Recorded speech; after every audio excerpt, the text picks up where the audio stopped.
Hey, and welcome everybody. Good to have you here. Hi. I mixed the camera. Good to see you all. Yes, once again, we're in like a you know what. I seen some people saying some nice things. I wanted to answer. I don't usually answer. Literally, I always say we're busy when we're doing the intro. I had my daughter telling me that my son wasn't listening to her. I had a toothbrush in my mouth and trying to copy and paste those messages. So that's just a little window into what it looks like here. So. No. We always start our live stream with excuses. No excuses. That's just a real life one. That's the biography. Yeah. Well, guys, welcome to our live stream. It's a live show tonight on Wednesday, and welcome everybody right here. Tonight we have an exciting night. Yes. One of our interview nights that we have right here on our channel. Tonight, amazing American producer and writer of many amazing comedy animated shows like The Simpsons, Teacher's Pet, Lego Star Wars, The PJs. Oh my God. The list goes on. The list goes on. And of course, the most current one just started the season 3. F is for Family, currently running on Netflix. Writer and producer Michael. Oh, Price. I didn't know you. I was busy scrolling. I didn't know that was one of your setups. Well, pardon moi. Well, pardon. Well, Michael Price. Yes, that's right, guys. You heard it correctly. We're so honored and so excited to offer this opportunity for you guys to be able to talk with him through the chat. You guys have probably wondered the connection between some of these bigger personalities we're starting to get in, which we're so thankful to get. It all ties into YouTube. I mean, this is somebody who's a writer. I mean, you are writers here on YouTube. These tips that he mentions and the way he does his work helps you in your channel as well. This is like hopefully to inspire you guys to go even further. The sky is the limit here. And as you've seen, like Doug Tenaple had told us, somebody who pitched in front of Steven Spielberg, who is now hitting YouTube because he sees that's where the bigger market is. You know, things are changing. The tide is turning, and you guys are at the forefront of it. So use it as a way to inspire you. Pick up notes on these guys. You know, there's a world of experience there that you're going to hear little things that can maybe really help you with your channel as well. And I think it's in the new days of YouTube and live streaming and YouTube shows becoming, your TV staple shows, so to say. Any one of you guys can become the next it, and it's good to hear the firsthand, the words of wisdom from those who are there already. That's right. And that's why no matter how small or how big you think the creators are, they all can give you some inspiration and motivation to keep creating here on this platform, as well as in life too. Definitely. And you know, we're all about great stories. We've had channels in here with 500 subscribers that have fantastic stories as well. Everybody has a story. And those interview nights are to celebrate all those stories. And I mean, 266 episodes alone just of The Simpsons is crazy. Yes, it is crazy. And I seen that he's currently working on 2019 Star Wars franchise, guys. It's coming. So for those of you that are huge fans of that, I'm sure you're going to be very excited as well. Guys, I'm going to call out your names in just a second, just giving another minute or two for people to come in. You guys are absolutely awesome. And thank you so much for supporting us in general, not just tonight, but every night. Always love having you guys in here. You guys are what make the stream what it is. Without you guys, we'd be just talking to the walls. You guys are what makes it above and beyond. You guys really are the cream of the crop. Thank you so much. And of course, wanted to remind you to like, share, please do. And if you're new to our channel, please subscribe by hitting that little button down below. We do appreciate that. And if you hit the bell button, you are going to know when we're on next. Although we're here 6 times a week. That's right. From Sunday. Yes. From Sunday to Friday, 7 p.m. Eastern, every day. Little Llama Laura, not sure how long I will be here. Feel rubbish with this cold. Oh my God, you're having a rough time. Sending you lots of hugs and kisses, and everybody else out there who's feeling a little bit under the weather this time. Oh my God, look who's here on the mend. Hopefully not going too hard on himself. Lunatic Dad, how are you, my friend? Hi, I hope you're feeling a little bit better. You know, please don't push it too hard. That's all I just ask of you, please. I know you're a go-getter. You're from my dad's generation. You guys are givers. You don't stop for nothing, but just make sure you take care of yourself. Good to see you, though. Yes, and Austin, thank you so much. Yes, guys, please no asking for support. And especially on interview nights, guys, is respect to the guests. I don't mind you guys. Think of it like I always say, like a comedy club. You're sitting at tables. Naturally, you want to say hi to the person next to you. Just try to say something nice about them first and just keep it not on the down low, but just little more tame, and you guys can still, everybody can win. You guys can still meet people and also respect for the guest at the same time. So, welcome, Mark. Yes, of course. And Mark Cornezani is the brother of Little Llama Laura, by the way, for those of you that didn't know. Yes. Thank you so much for joining us, and thank you for sharing your Simpsons character today on Twitter. I do appreciate that. That was fun. Hello to everybody. We are going to be doing a roll call as we usually do, naming each and every one of you in the chat right now, saying a special hello, acknowledging that you're here right for the beginning of our stream as we always do. Wanted to remind you guys of our tradition, hashtag Blue Wrench group. What it means is we have a great collection of selfies out there on Twitter with this hashtag. Take a selfie of yourself, or even better, a selfie of you watching us, and add hashtag Blue Wrench group when you post it on social media. And if it's on Twitter, we're going to be sharing it out during the stream. Your chance to be shouted out and share your beautiful face with us. Definitely. And guys, we're already over 55 likes. Thank you so very, very, very much. And thank you each and every one of you guys for being here. Just if you guys, like Xenia said, if you can tweet it out, hit the like button, have a new guest in tonight, and want to give them, as always, any guest the grand treatment. So the more the merrier, and plus you guys get to meet people as well. It's a win-win for everybody. I'm going to call it, you guys, and just send there's so many people in here. Oh, yes, I know, Karen Somers. I know it's late for you all the way in the Netherlands. We appreciate when you can stay with it. And tomorrow, 1 p.m., Karen Somers is the one to thank. That was her idea. European edition shoutouts, 1 p.m. Eastern, and whatever time it is for our great friends in Europe and around the world. Of course, it's open to everybody. Yes, it is amazing how many people all across the world we can join here in the chat from everywhere, for almost each and every continent on this planet. It is amazing. Different time zones, different, weather patterns. We're here in snow in Montreal. Oh, we're here in cold tonight. Ooh, like it is cold. It is. It is. It's unseasonably. It's minus 27 degrees Celsius tonight. So minus 27 C in Fahrenheit. Yes, it is very cold, and you can feel it going through the bones and through the walls. It's minus 16 Fahrenheit here tonight. So yeah, it's getting colder. It's winter here, guys. But hello to all of you in the southern regions as well. There have been some snow in Arkansas, I think, in states. Yes, they got more than us. That's the crazy part. They got more than us. That's right. Haunted Adventurer, welcome. We gave you a wrench. Good to have you in here. And yes, you might be wondering why everybody has blue wrenches here. It's because it's not a status. Being moderator is a philosophy here. Everybody equally gives their self and their inspiration and all of what they are into the chat and into the live streams. We're all in it together, growing together. And yes, hello to everybody who is on their Wednesday morning as well, as I can see some people joining us from the other side of the world where it's already been past midnight as well. Hello and welcome. Well, Andrew's going to be doing a roll call, and it's your time to fill up on your coffee, go to the bathroom. I love how that always sounds. Andrew's going to talk now, so this is a good time to beat it. But it's also time to like, share, and of course, put your selfie out there. We have Raiders in here. Well, let's hold the horses. Where is the Raiders? Hello. Thank you so much. Thank you so much for joining us. Yes. Oh, my God. Thank you very, very, very much.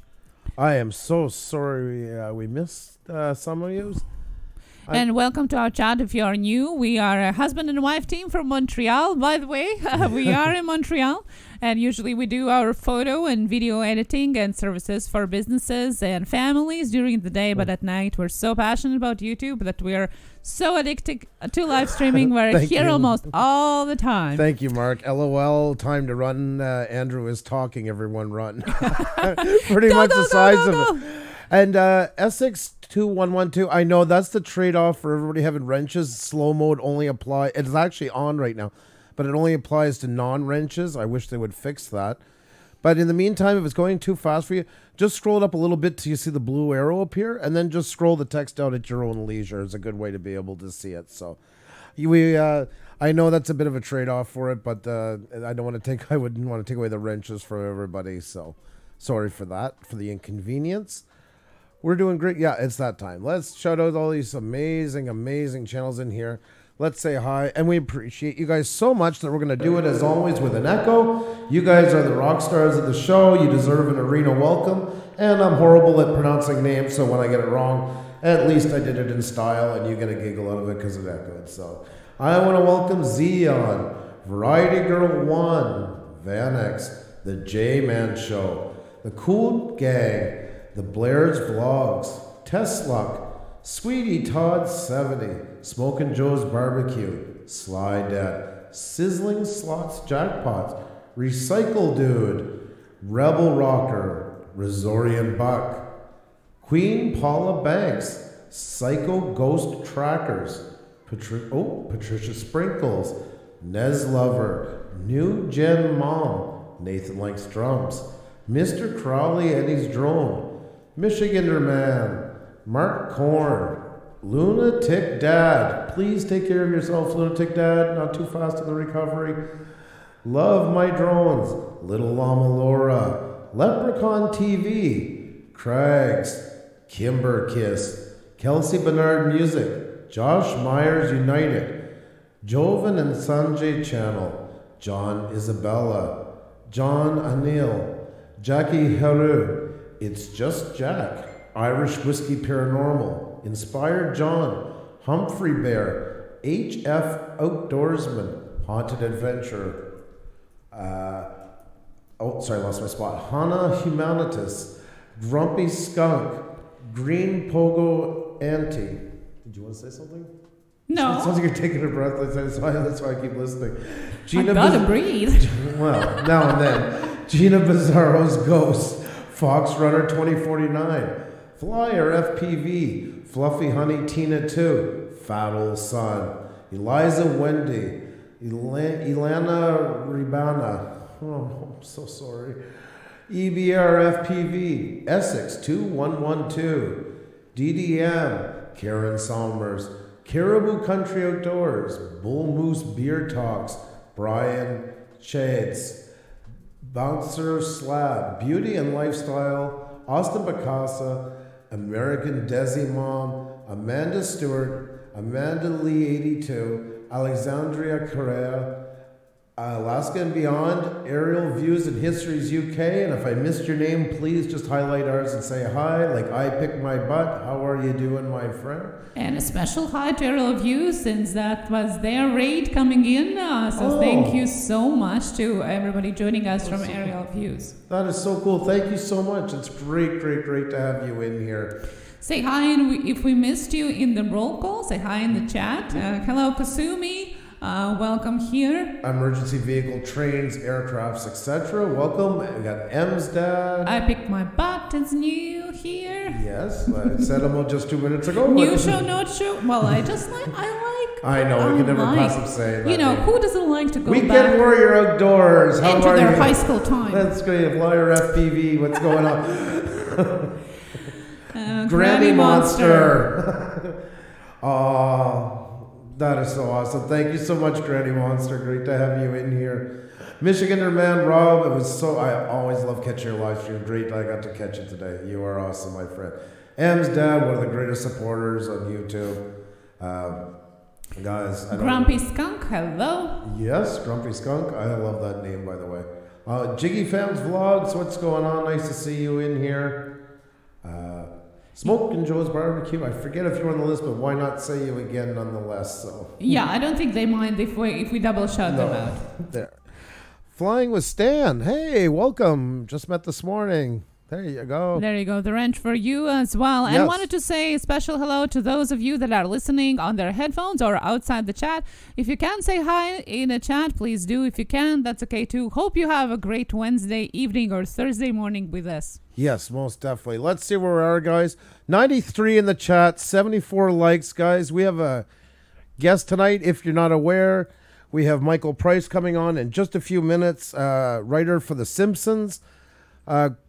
There's two. I'm going to mix up even the.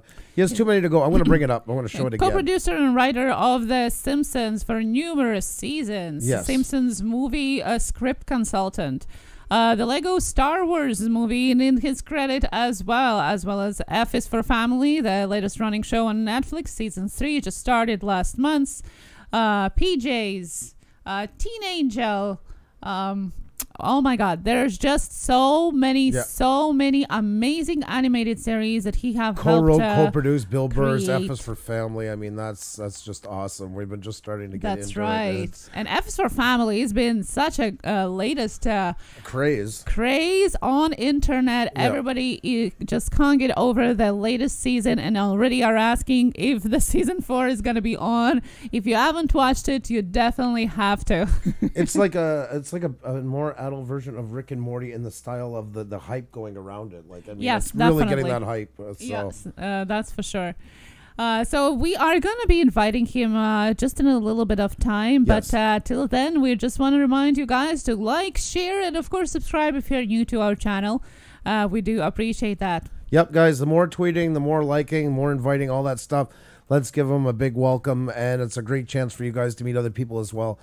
Guys, in the interview nights, all we just asked is, I still ask you, welcome you guys to meet each other and stuff. As always, no asking for subs, no self-promotion of any type. Instead, celebrate the people that you're checking out. Just keep it a little more on the down low. Like I say, think of it like a comedy club, and you're sitting at the chairs. You know, you lean back. Hi, my name is Andrew. Do it like that. You know, there's respect for the guest and to keep everything flowing well. So, Jenny O'Brien, what's going on? Barrel Boy Woods, what's going on? Nice to see you as well. Great channels in here, guys. Great people. You guys are the cream of the crop, the awesome of the awesome, and appreciate you guys out of the billions of channels going on. All the things that life brings to you that you guys chose to spend a little time with us really does mean a lot, and we can't thank you enough. Mahave Dev, how are you? Nice to see you. And guys, there was reports. Juliette Miranda's in here. Juliette Miranda, Yes. we love her so much. A top 200 podcaster on iTunes. That's Unreadable Rant. She knows everything about behind the scenes of rock and roll and the best bourbon in the house. Yes. And guys, we owe her a big debt of thanks for helping us tonight to get Michael Price. That was so kind. You and that producer, that guy, I'm telling you, you guys move mountains. So It thank always you so much. sounds so secret. It does. I love That it. guy. I love it. I love it. I want to help keep up the mystique of it. Yeah, I know his first name. I don't want to say it because I don't want to take away from it. So I love that too. Yeah, And we love Juliette. Thank you so much for joining us today. Mommy Shell, hello. Hello, everybody. Just joining us now. MHAI Dev, hello. Hello, John and Neil, hello. And everybody just joining us now. Michael Price, I can't wait. John O'Neill says, yes, we can't wait as well. The clock couldn't have been ticking slow enough today. You know how it is when you get excited about things. It just goes on a slow mode, and that's exactly what happened today.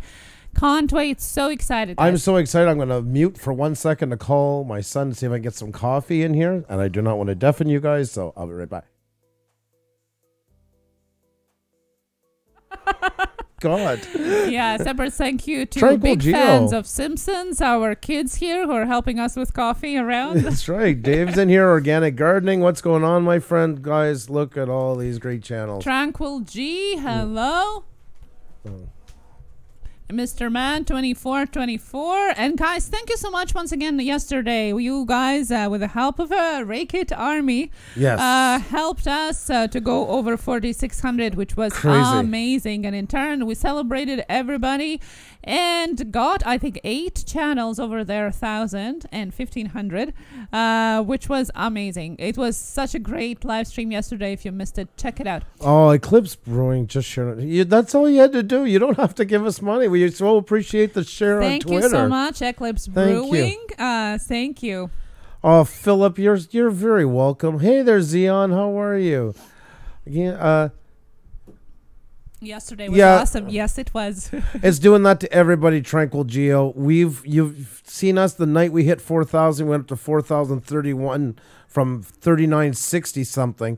And within a half hour, we're back down. They give them back to you. They're filtering them. Yeah, they are going to give it back to you in a day or two. Huge channels are getting it, small channels, and you notice it more if you got a lot in a short amount of time. We were actually lucky yesterday. It was one of the first times we did lose a couple, but not near as much as we usually do. And Philip's saying thank you. We broke a record last night. It wasn't even a shout-out night. It was a Tech Talk Tuesday.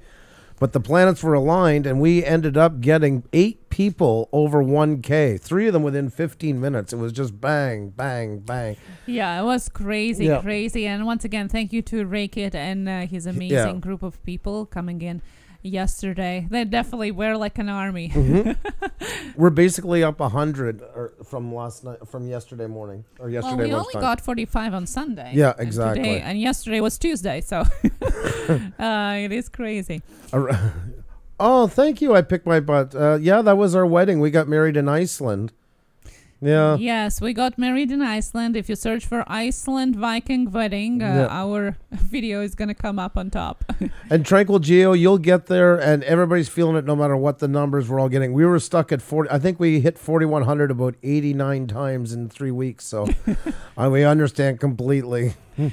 And now, guys, don't go anywhere. We are going to be inviting our guest, Michael Price, just in a little bit of time. We're just inviting and saying hello to everybody and letting you guys get your things in gear before you sit down, relax, and join our live show tonight. Guys, this is a great time. If you can, if you haven't tweeted it out or hit the like button, we're already at 87 likes. Let's get this trending. Let's get lots of people in here. Let's get lots of new people in here.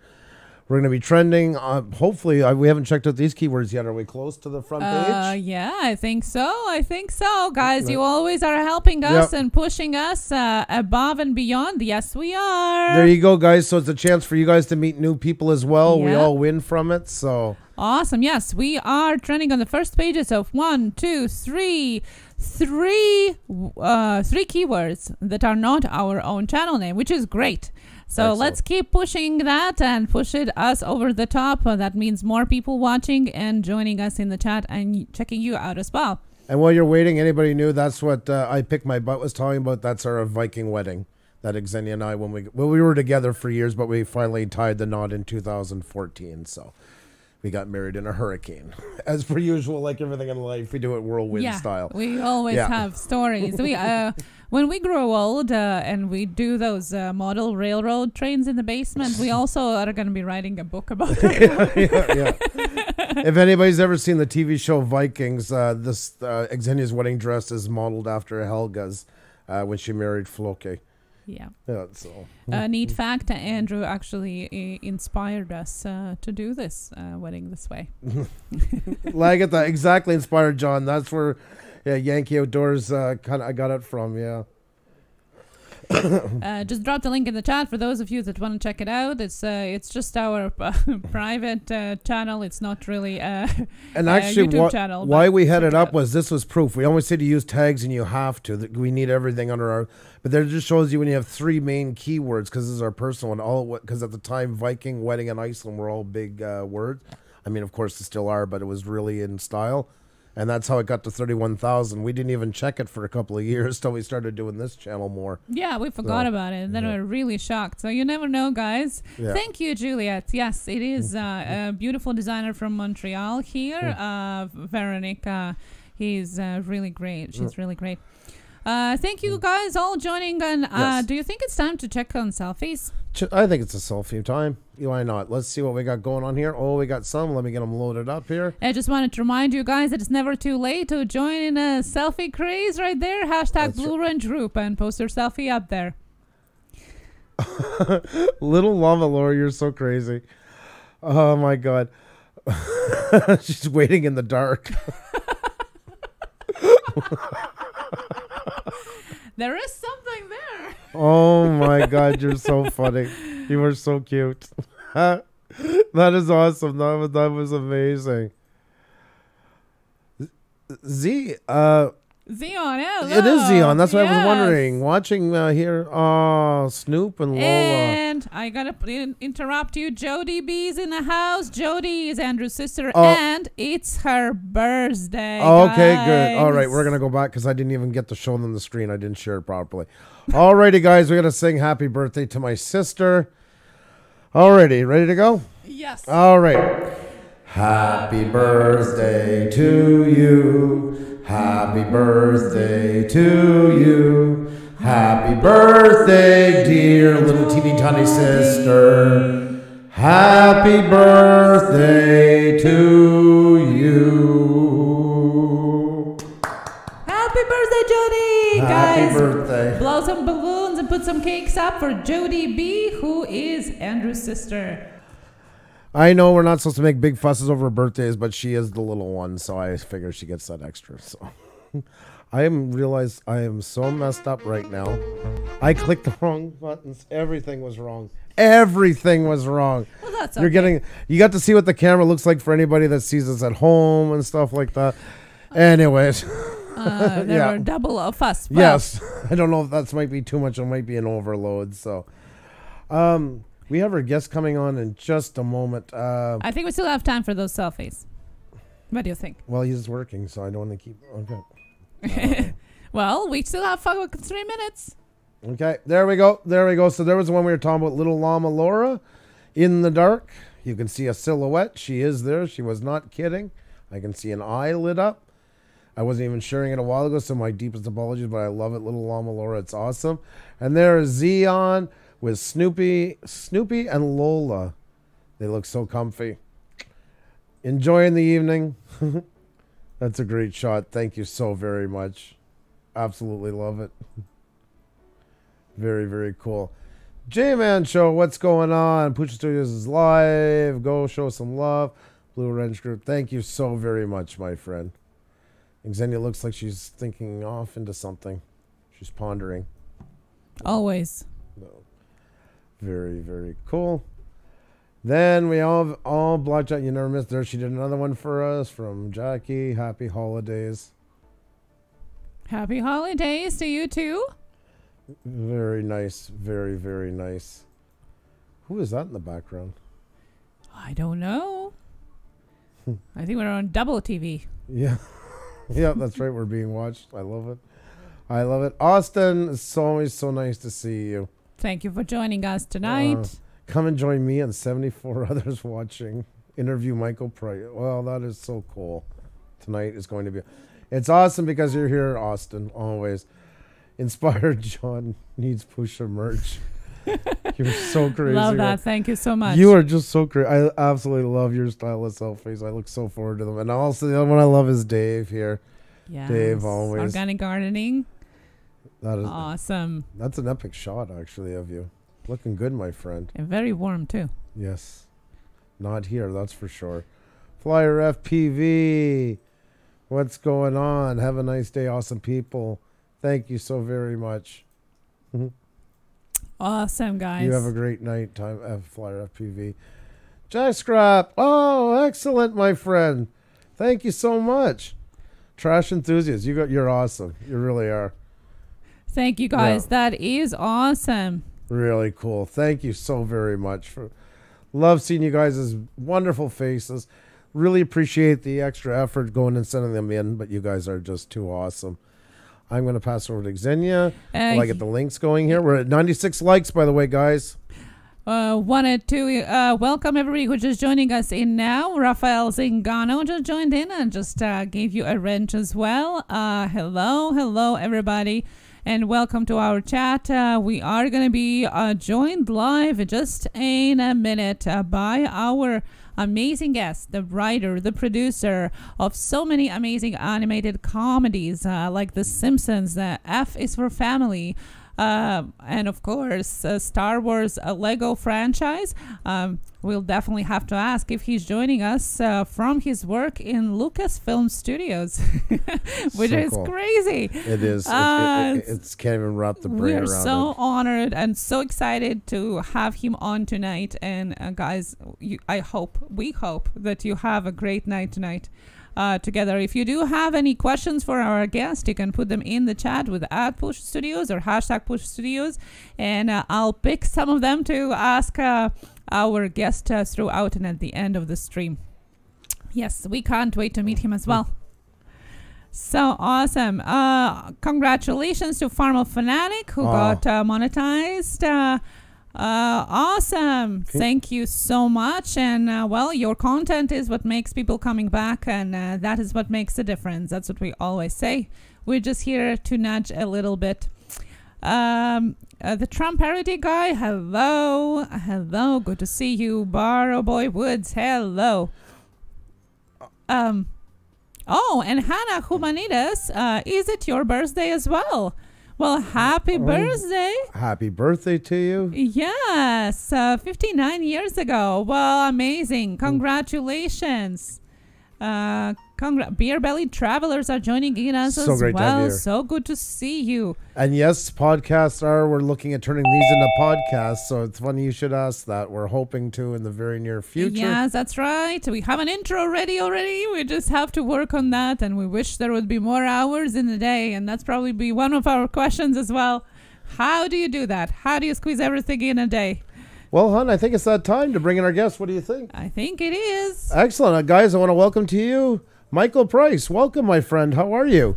Hi, how are you guys? Hello. Awesome to have you here. Thank you so much for coming. I'm so happy to be with you.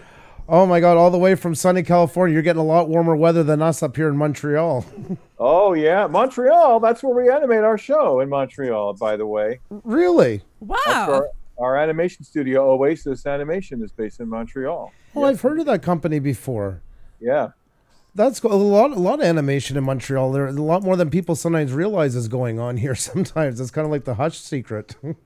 Yeah. No, it's a fantastic. They've done a fantastic job for the show. So, Well, thank you so much for coming tonight. I was wondering, we'll just start off by letting you tell a little bit about yourself to everybody, if that's okay. sure. Yeah. Well, I was born in New Jersey, in central New Jersey, and as a kid, I loved watching TV, which is pretty much all I ever did. And so I'm glad that I work in TV. Otherwise, I would have wasted all my life. But yeah, and I was a theater person as a kid, and in high school and college, and then after college, I got involved in doing improv sketch comedy in New York City, which led me to what I do now. I moved out to Los Angeles in 1992, hoping to get involved in doing comedy out here, and thank God it worked out. And I've worked for, most recently, I mean, I've been working more or less steadily in TV or animation since 1994. And but for the past 17 years, I've been a writer and producer on The Simpsons. And while I was working on The Simpsons, I was able to hook up with Bill Burr and all the great people at Netflix and start Netflix for Family. And I have a really unique situation with The Simpsons. They've been so wonderful to me that they let me go away for a couple of months whenever a new season of Netflix for Family gets ordered up. They let me just sort of go off for like 5 months or so and work on Netflix for Family, and then do all the writing on that show, and then come back to my job at The Simpsons while the animation is happening for Netflix for Family.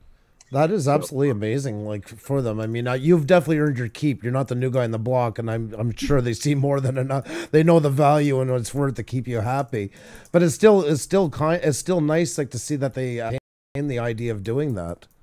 No, it's been wonderful. I mean, I can't say enough. I mean, it's the greatest job I've ever had, of course, and The Simpsons is one of the great shows of all time. And I've learned so much there and worked with just amazing, great writers. Mm-hmm. And the fact that the people who run that, Al Jean and Matt Groening and Jim Brooks, let me do these little sabbaticals, as it were, has been just so great. I'm so really grateful to them. And it's great. I love it. When you got hired with The Simpsons, like, we'll go back into your past a little bit more. Was that kind of a pinnacle moment for you? I don't want to crown what you consider pinnacle, but it must have been something. Oh my God. Absolutely. I mean, well, from a purely practical standpoint, it meant I had a job, which was good. So, I mean, the life of a TV comedy writer can be kind of nomadic in a way where you never know. You know, you get on shows and you hope they go, and ever since I started working, you'd get on a show and it would last one season or a season and a half, and then it would get canceled, and you never know if you're going to get that next one or not. There was no guarantee that you'd get another show. And so I'd kind of lived that life for a while, and I was lucky to more or less have steady work. But I had been on a show that was just about to get canceled. And I got a call from Al Jean, who I'd known from working with him before and some other things. And so out of the blue, he just called me and said, I'm running The Simpsons again, and there's an opening coming up on the staff. And if you're available, if you'd like to join the staff of The Simpsons, I'd love to hire you. And I was like, oh, thank you, God. And then I was sort of waiting to find out if the show I was on was going to get canceled or not. And then it did. Right. literally like a week later, so I got right on the phone with Al, said yes, so then that was 17 years ago. And no one knew at the time that Simpsons would still be going then. Everyone, the joke is that everyone back then even felt like, well, it's a few more years. Like no one expected that it would still be on. We're in season 30 of The Simpsons right now. So, so from a purely practical standpoint, I knew like I was going to have steady employment, and absolutely from an artistic or creative standpoint, it was the pinnacle. I mean, there is no greater show than The Simpsons as far as I'm concerned. There are a lot of shows that are up there with it, Seinfeld and, Frasier, and in terms of like dramas, like Sopranos or Breaking Bad or something like that. But as a comedy writer, The Simpsons was the mountaintop, and then I went there, started working there with all these amazing writers who I'd heard of and known about, and suddenly I was in a room with them, and it was very intimate. But I mean, you definitely rose to the challenge. 17 years later, you're still there. You've definitely proved yourself and then some. But did it inspire you like to up your work when you were? Because we're always talking about even YouTube. The way we always try to tie it in is YouTubers are going through the same thing. We're kind of the whole kit and caboodle, all those credits under one person. So, we're always talking about getting inspired by other people and looking towards people that have already been into it and wanting to elevate yourself. Being with those writers, did that give you momentum to really want to take your work to the next level? Oh, yes, absolutely. I'd say, I mean, because I felt like I've got to be at least close to that level or not, or worst case, not like be so terrible that I'm laughed out of the room, So I was in a room with people like George Meyer and John Swartzwelder, people who are Simpsons fans will recognize these names. Definitely. John Vitti, Al Jean, Mike Reese, these people who built the show from the beginning. And I felt like a real, pressure on myself to at least, to up my game a little bit and to pitch jokes that were Simpsons level jokes. And so it took a while. I mean, it was a big learning curve because the Simpsons is such a huge universe of a show too. And there's so many characters and I was a fan of the show, but I wasn't what you would call like an obsessed fan of it. So like for the, certainly watched it whenever I could, but I didn't watch every single episode.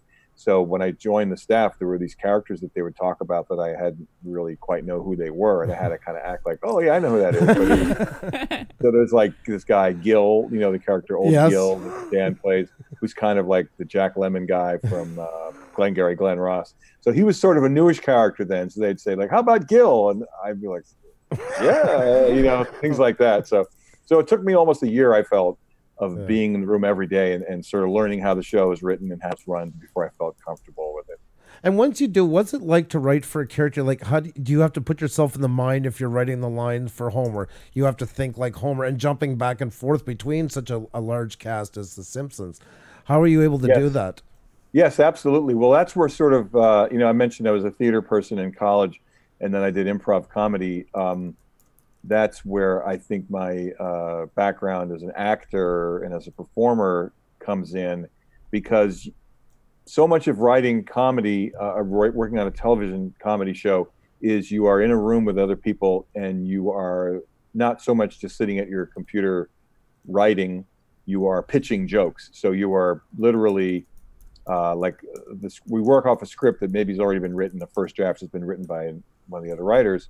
And then the person who's running the room or running the show says, okay, we need a better line here for Krusty, let's say, like something better for Krusty to say. Then let's think of something else besides what's in the script for Krusty.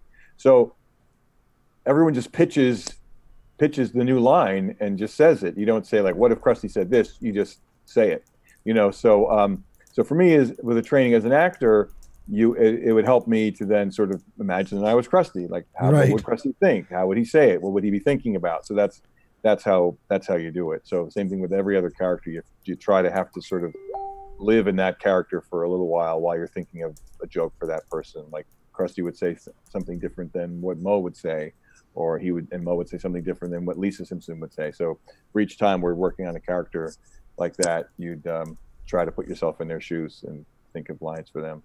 And then you pitch them, and you pitch it, and you kind of like, you don't have to, but often people will pitch it in some bad approximation of the character voice that the actors, of course, do such a great job. So if we're pitching on Krusty, then for that 10 or 15 minutes while we're coming up with the Krusty line, everyone is Krusty for like 10 minutes. Would you like to give us your Krusty, or is that something? Krusty, hey kids, hey kids, how you doing? Like that kind of thing, But then my Krusty and my Mo are very similar. Right.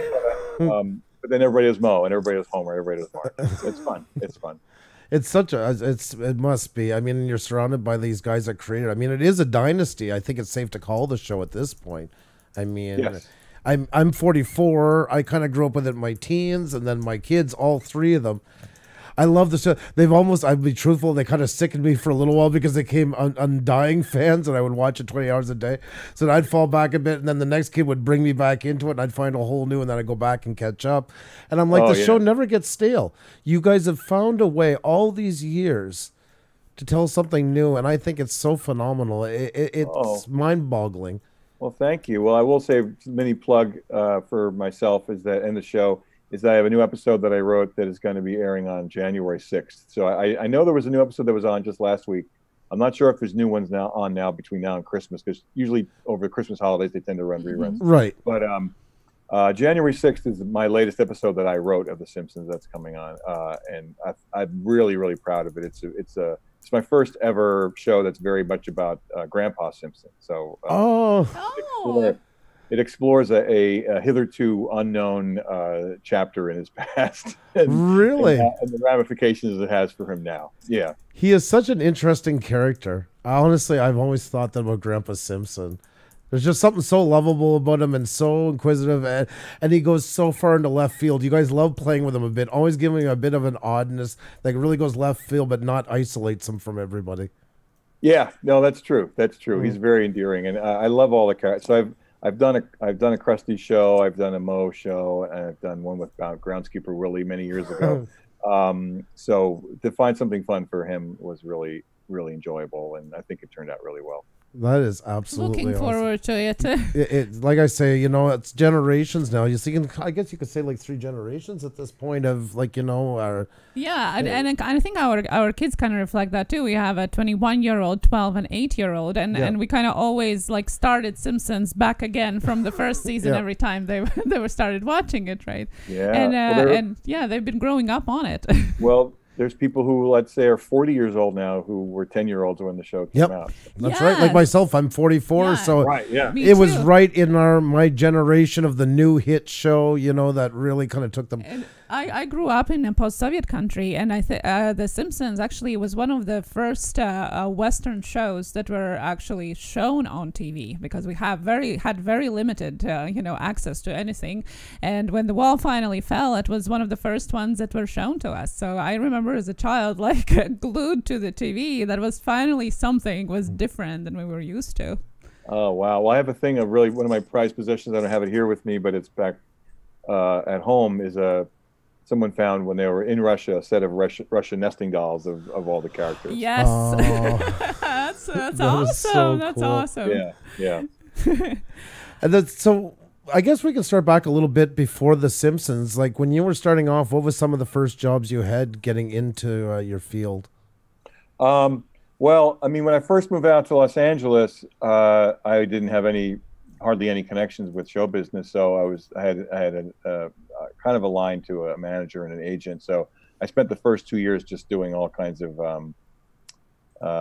what you'd call survival jobs. I was just talking about it with somebody today, doing like phone sales and those kinds of things, and very hard, very difficult. And then I spent a year plus as a taxi driver in Hollywood, the West Hollywood area, where I drove every night, a taxi cab, picking up people coming out of all the big bars on Sunset Boulevard and taking them different places. And then I also became a part-time taxi driver, but full-time taxi dispatcher, where I sat in an office getting the calls and calling out on the radio to the taxi drivers. That was the last job I had before I started getting work. And then my very first job was for a very kind of low budget sketch comedy show that was sort of like a knockoff in a way of Saturday Night Live. It was called The News, NEWZ, and it was really fun because we were thrown in. It was a half an hour show, a half an hour Saturday Night Live style sketch comedy show that was aired when it was aired on television, was aired 5 nights a week, like a syndicated strip, it's called. So we ended up writing like 60 episodes of this show in the course of a couple of months. And so it was just like full on, I don't know, like we were just hit the ground running, right. It was really exciting and really fun. That was my first professional job in show business. And then from that, what happens is you end up meeting people who then maybe, will give you connections to the next thing. So one of the guys on that show was a writer who also was getting some work writing for cartoons for Nickelodeon.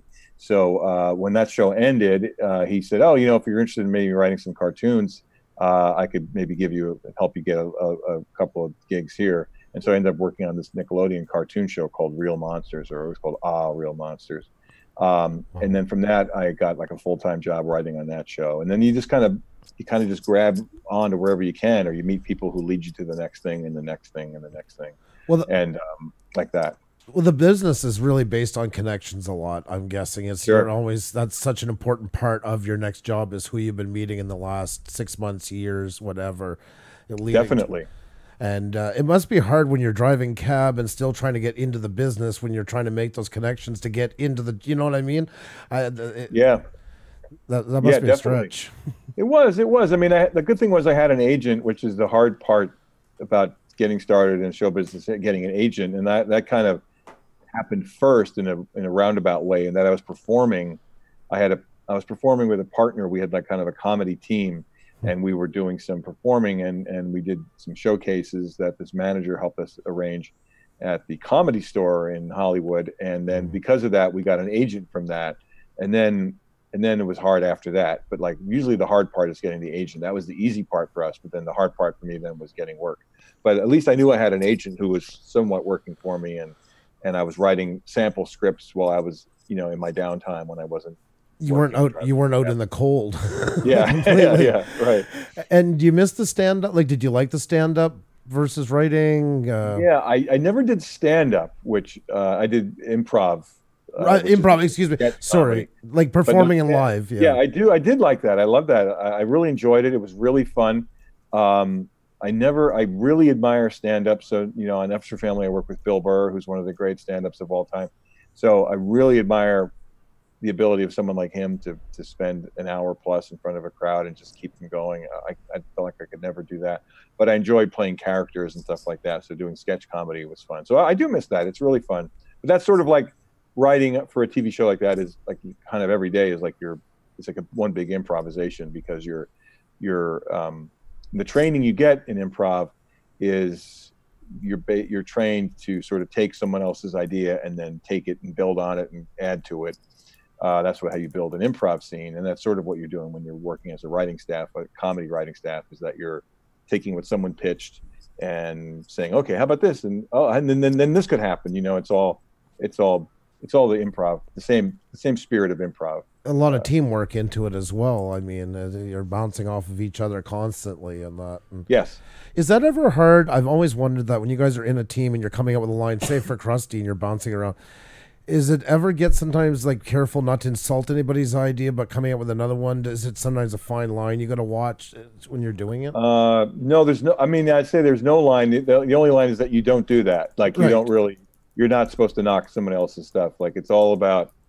I mean, it's a little bit of a cliche in improv, but it's called yes and, which is that someone pitches something and you go like a simple improv scene when someone would start with saying like, "That's a nice coat you're wearing," and you go, "Yes, and I bought it at Saks yesterday," and they go, "Yes, and that was the big sale, wasn't it?" "Yes," and whatever. And like, so you're all the yes and building. Right. There's no, like you don't say no. So even when you're pitching something for a comedy show, you just keep pitching. There's a person who's sort of running the room who will let you know. That's the person who says no. Right. Like that's the person who goes like, I don't know, But your job is just to keep pitching something. But what you don't want to do is to be the person who shoots things down and then doesn't have the answer. Like the worst thing to be is the person who goes like, this part doesn't work for me, and then then what? Like what's your fix? What's your fix for it? So you have to have the fix for it. So if you're someone who gets on a writing staff and all you do is say that doesn't work, that's no good, I don't like that, but you don't have the solution for it, then you're not gonna last very long. You're not gonna be asked back. No, I don't blame you. Because, I mean, you're in such tight quarters together and everything. That's why I wondered, and just in the spirit of the moment. No, we're going to do this. And then somebody, you offend the wrong person. Like in the spirit of the moment, I wondered if it's a bit easier to happen. Or I heard someone describe someone else recently, because I was talking to someone else about writers.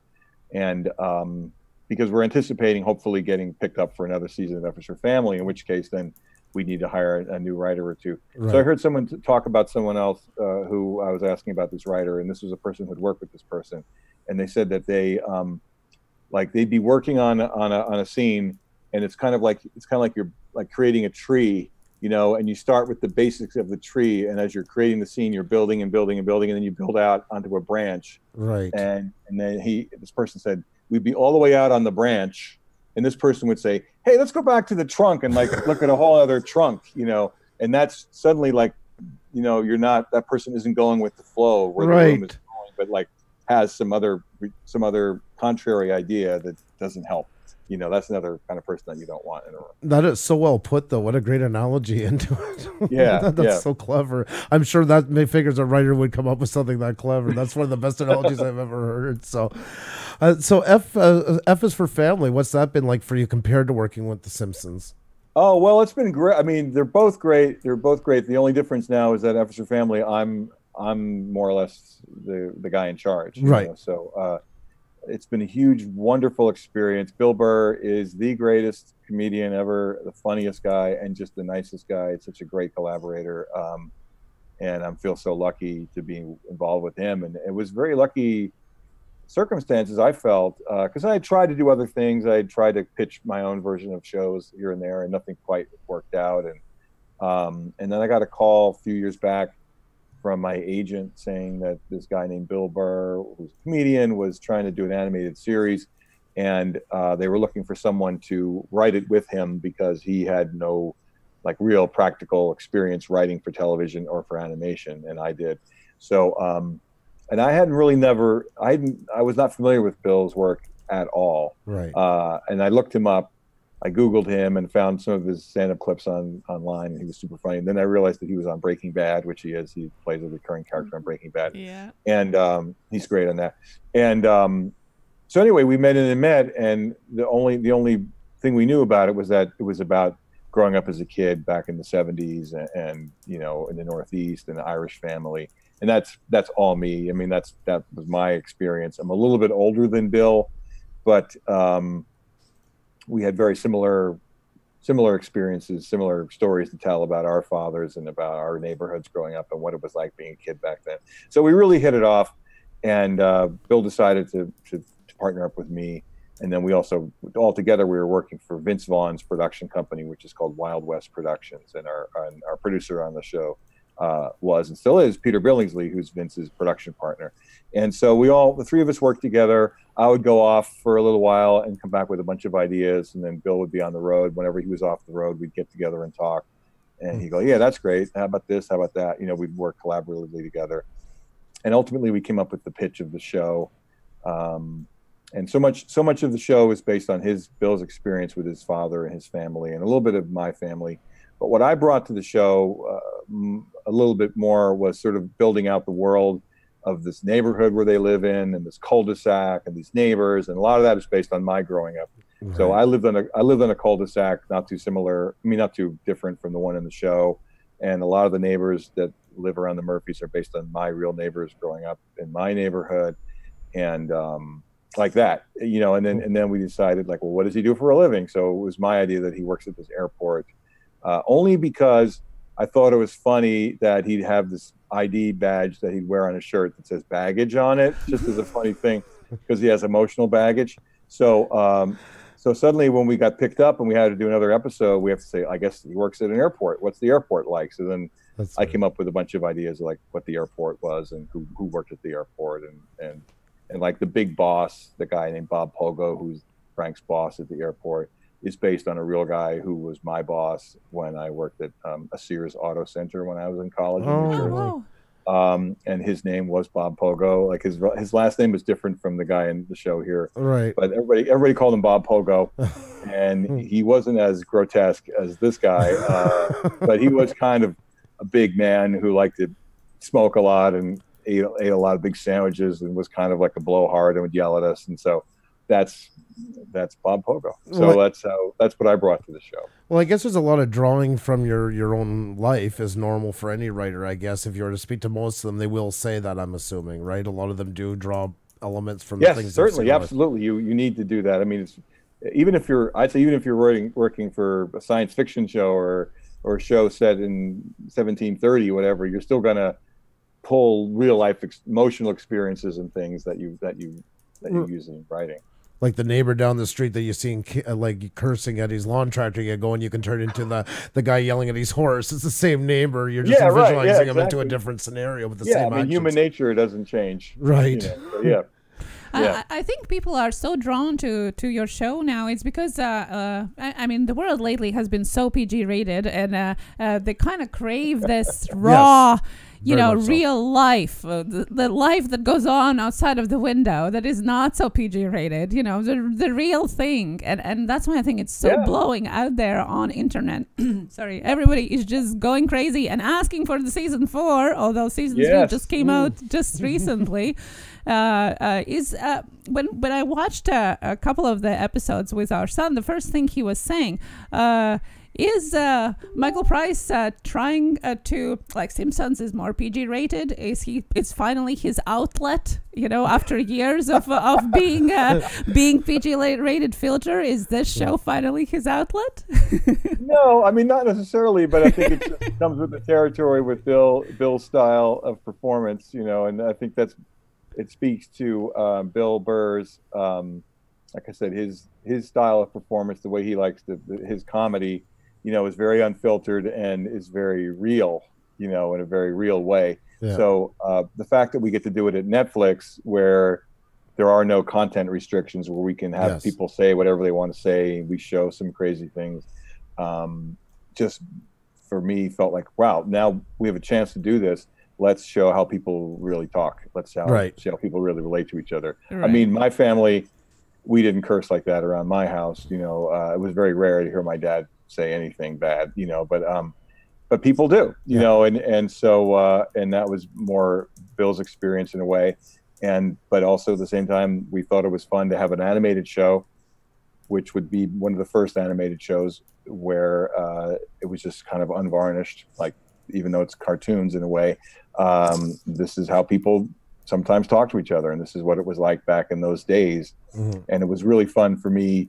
One thing I think that really I grabbed onto, and I still hold on to as we write the show, is that, and then this is from a whole different, also a Simpsons thing, like an ironic kind of look back at a time that was different than it is now, where, that kind of racism and sexism, and also just plain the way kids were raised, where it was very ostensibly dangerous, where no one wore seatbelts, and kids could just run off and play all day and come back at night. That's just the way it was. So we try to present it like this is what it was, and it's the funniness of it is looking back on it from the perspective of today, where I don't want to use the term political correctness, but like everyone is. There's much more sensitivity to those things that just wasn't there in those days. And as far as how kids are raised now, I mean, my son, I have a 21-year-old son as well. The way we raised him was, very much on top of him, worried about like monitoring his play dates and all that stuff. And that's when I was growing up, we had nothing like that. A play date was you went over to your friend's house for the afternoon, and then you came home. Yeah. When the lights came on, and we would just go disappear for hours on end, and that was the way it was. Is it harder to write Simpsons now than it was 15 years ago because of that? No, I mean, I wouldn't say because of the content restrictions. It's hard to write The Simpsons now 15 years ago because we've done 600 episodes plus. So that's crazy. You have to find new things, new combinations, or new ways to express what's going on in the family. But I think The Simpsons will always be. We have no feeling of The Simpsons of like, oh, well, shows like F is for Family or shows like Family Guy or whatever are able to be more crass, so we're going to be more crass. No, I think The Simpsons will always be what it is. Because when you were talking about like F is for family and like basically, I hate using that term such about, but keeping it real, we'll call it. You know, it's that the kids call it these days, but keeping about more to life what it's really like growing up. And I agreed with what you said with it. I thought that was so interesting. We had, you might know him, he's a comic book guy, Doug TeNapel. He had Earthworm Jim and all that. And we I love Earthworm Jim. Yeah, I remember Earthworm Jim very well. Oh, we had him on a couple of weeks ago, and we were talking about that, and he just had pitched a new one for Netflix, and we got talking about all that. And he said about, you know, how we're kind of almost going a bit, not full circle, but because there's been such a control now to cleansitize what you watch, people are looking for that kind of outlet, that things are a little more rough and real to what they see day to day.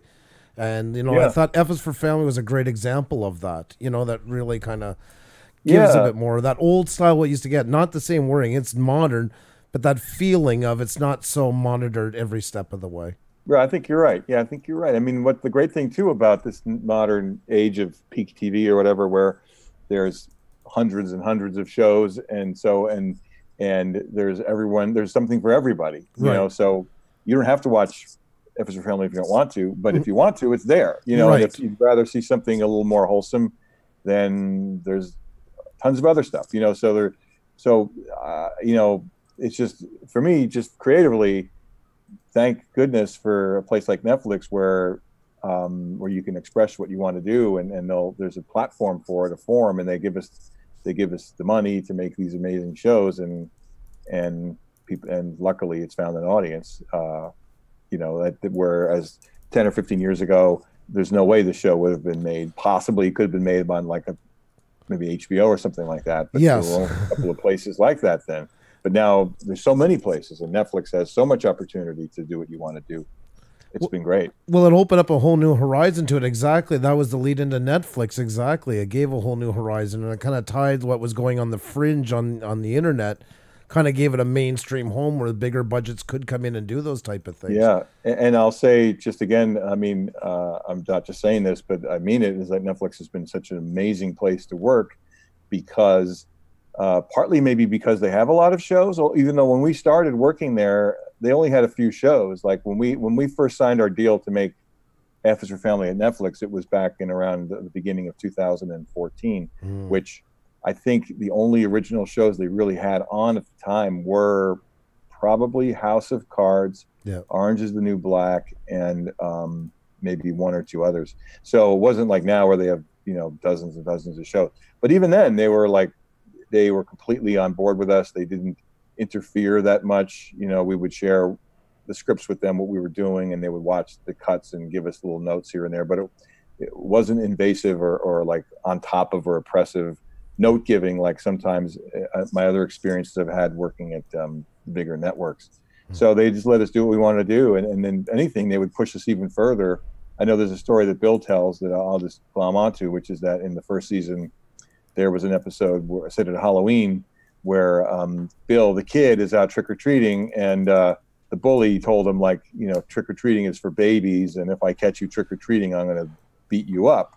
And so he decides, I don't care. Let him beat me up. I'm going to trick or treat anyway. And then he steps outside of the house, and instantly the bully is on him, punching him, and he starts beating him up. So we had like the bully and like two other kids like sort of roughing him up, and Netflix was like, "What? Let's have more kids beating him up." Like, go further. That is so awesome.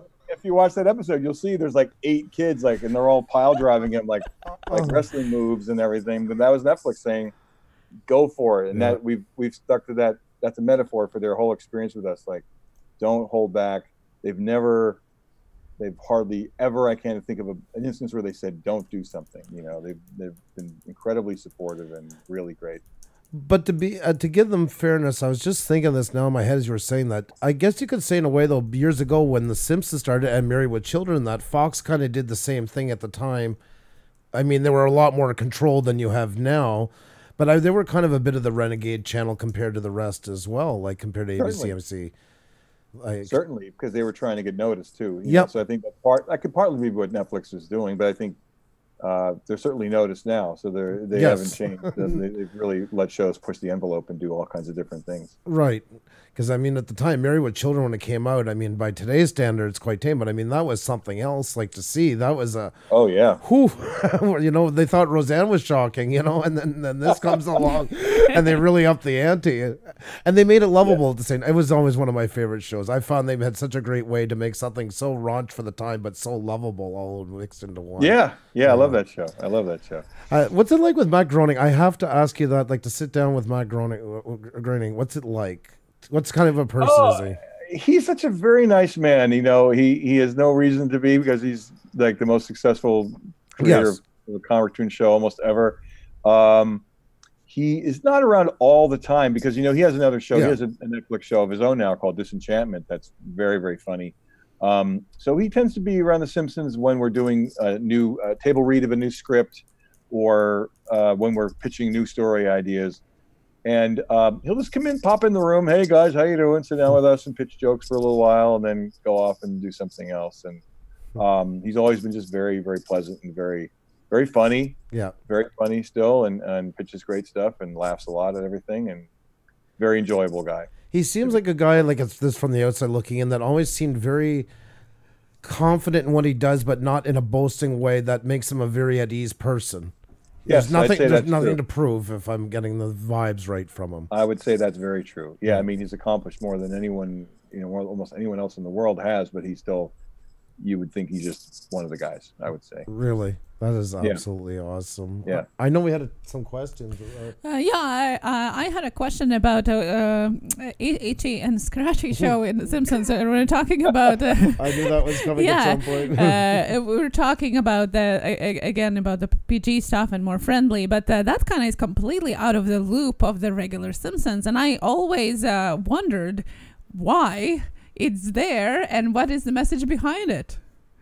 Well, I think originally it started out as kind of a parody of like Tom and Jerry cartoons, you know, and then I think we just like doing them because they're so ultra violent, and it's funny that it's a kids show. Yeah.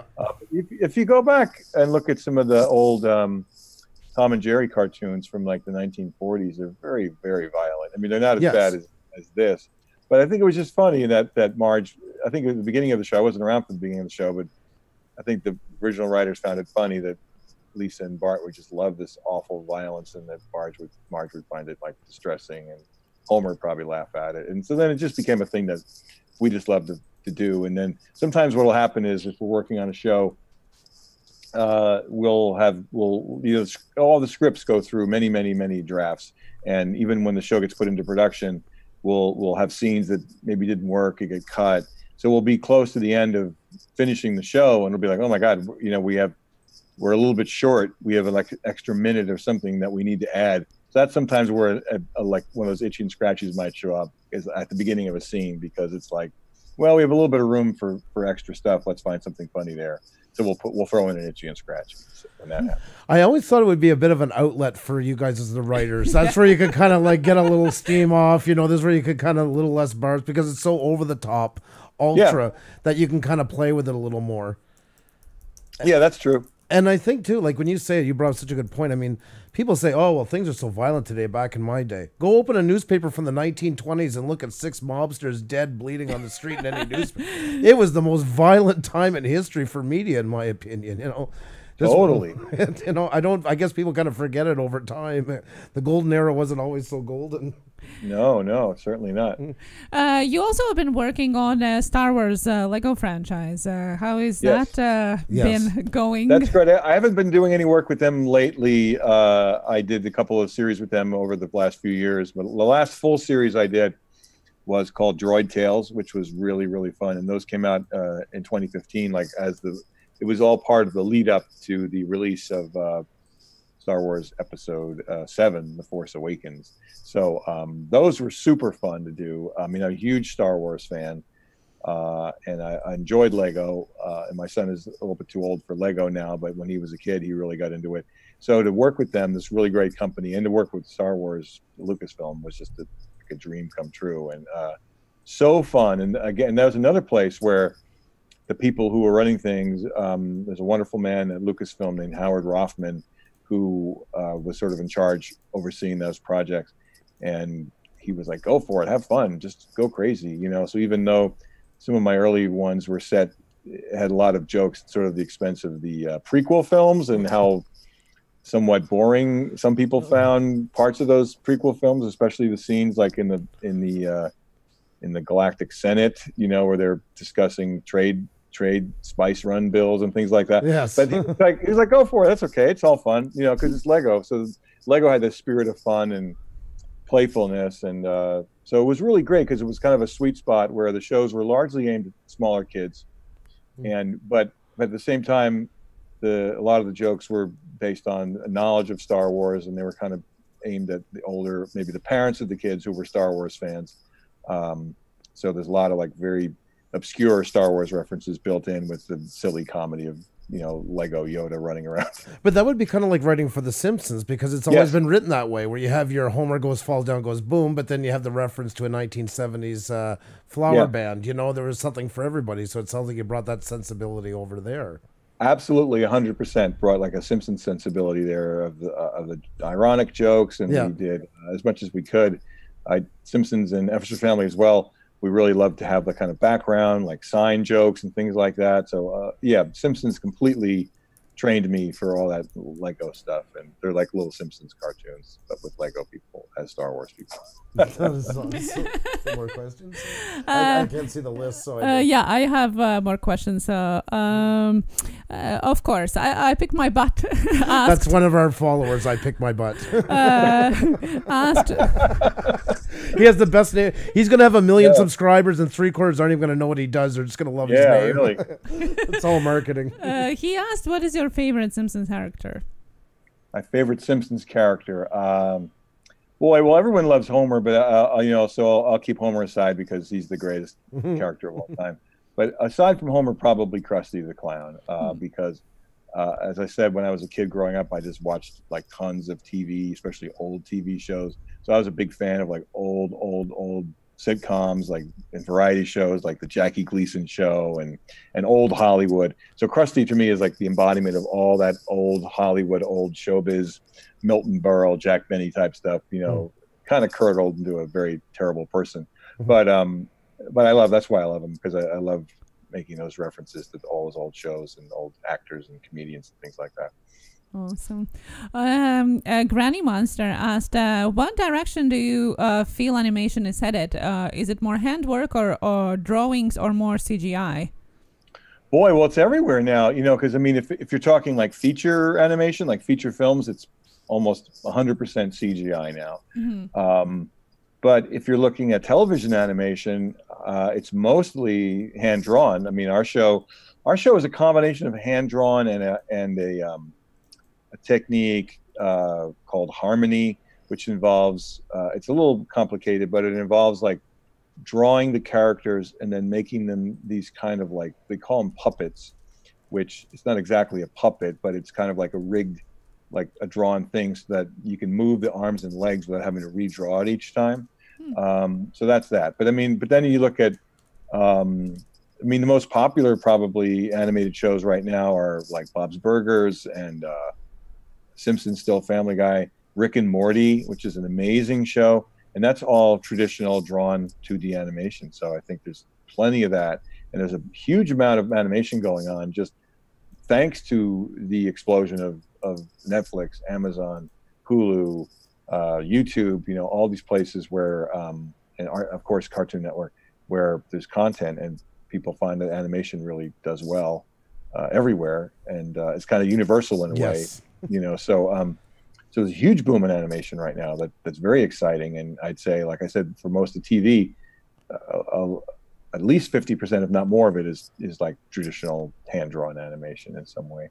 We were saying before you came on, actually, when we were talking with you, that I believe that F is for Family is kind of becoming the new Rick and Morty for adults. We kind of feel it's taking that kind of a bit like Family Guy was to Simpsons, you know, in that kind of way, if that makes sense. You know, because you guys are a little more edgier, so it might lose a little bit in the little ones, but the older ones are really bonding to it. I find there's like a real movement for what you guys are doing. Oh, that's great. That's great. Do you have the next one? Yes, of course. We have a question from Variety Girl. What it is like to work on multiple projects somewhat simultaneously, like you do now with F is for Family and the Simpsons? It's very exciting and thrilling. You know, it means sometimes I don't get as much sleep as I'd like, you know, but luckily I'm a morning person. Oh. So I tend to go to bed a little bit early, and my wife does too. So I'll tend to, if I'm working on a bunch of things, I tend to get up fairly early, like 5 or 6 a.m. and I have a couple of hours where I'm able to work on some things and move on to the next thing. It's very exciting. I mean, I think partly because, you know, like I said, at the beginning of my career, I spent a long time not working. so now that I'm working, it's like I'm not going to let go of it. You know, so it's like if someone comes up with a third thing or a fourth thing, I'm like, yeah, bring it on. Bring it on, you know? There's no burnout. You're always in go mode. I love it. I really do love it. Yeah, it's and like we said a while ago, you bring a bit of that sensibility with the Simpsons. F is for for the Legos. How do you separate yourself when you're going from like gig to gig? We're just going to call it, for lack of a better term, to think in the mode for the characters at hand. Yeah, I don't know. It just works that way. Like, because like often during the year, like I said, like I'll work on F is for Family. I'll spend like 4 or 5 months just really intensely working on F is for Family every single day, in the writer's room with the writing staff of your family, and then when that part is done and the animation is being produced, that's when I go back to the Simpsons, and I'm back working at the Simpsons every day. But then I'm occasionally coming in the evenings or in the mornings to look at edits or do rewrites, and looking at edits coming in for F is for Family. So I have to sort of do a little more hat switching. Yeah. But I don't know. It's not that hard to do. I just kind of like, okay, this is F is for Family now, this is the Simpsons now, and I don't find myself like crossing in or pitching like a F-rated, you know, X-rated F word on the Simpsons. You know, I just sort of like just switch over. Okay, I'm at Simpsons now. I'm at F is for Family now. I guess that comes with the trade as probably too, is you're more seasoned into it, I'm guessing, as well. Yeah, I'd say that is very. I know, because we get always then afterwards we're done and people say, well, you forgot to ask my question, so we're trying to be diligent. Yeah, well, that's why I said sure. That's why I'm asking only the best ones. I try here. There was a question also, if you have ever worked with the voice artist Billy West, and if you have, what has the experience been? Oh, not really. No. We had him briefly. We briefly had him on F is for Family for a little bit last season, but then we ended up changing the character.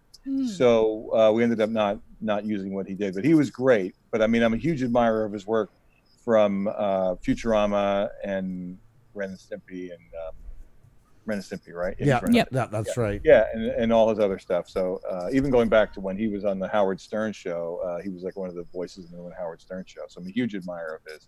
And I was disappointed that it just sort of like the way we wrote this character we ended up changing it out that way, and we ended up using somebody else, but it was through no fault of his. Wasn't he on also Futurama? Yeah. Yes, absolutely. Yeah, that's right. Fry, Futurama, and Zoidberg, and you know, a million things on Futurama. Zoidberg is such a great character. That's such as a side note. I know it's such an ingenious character. Does it happen often when you have to change out the character completely?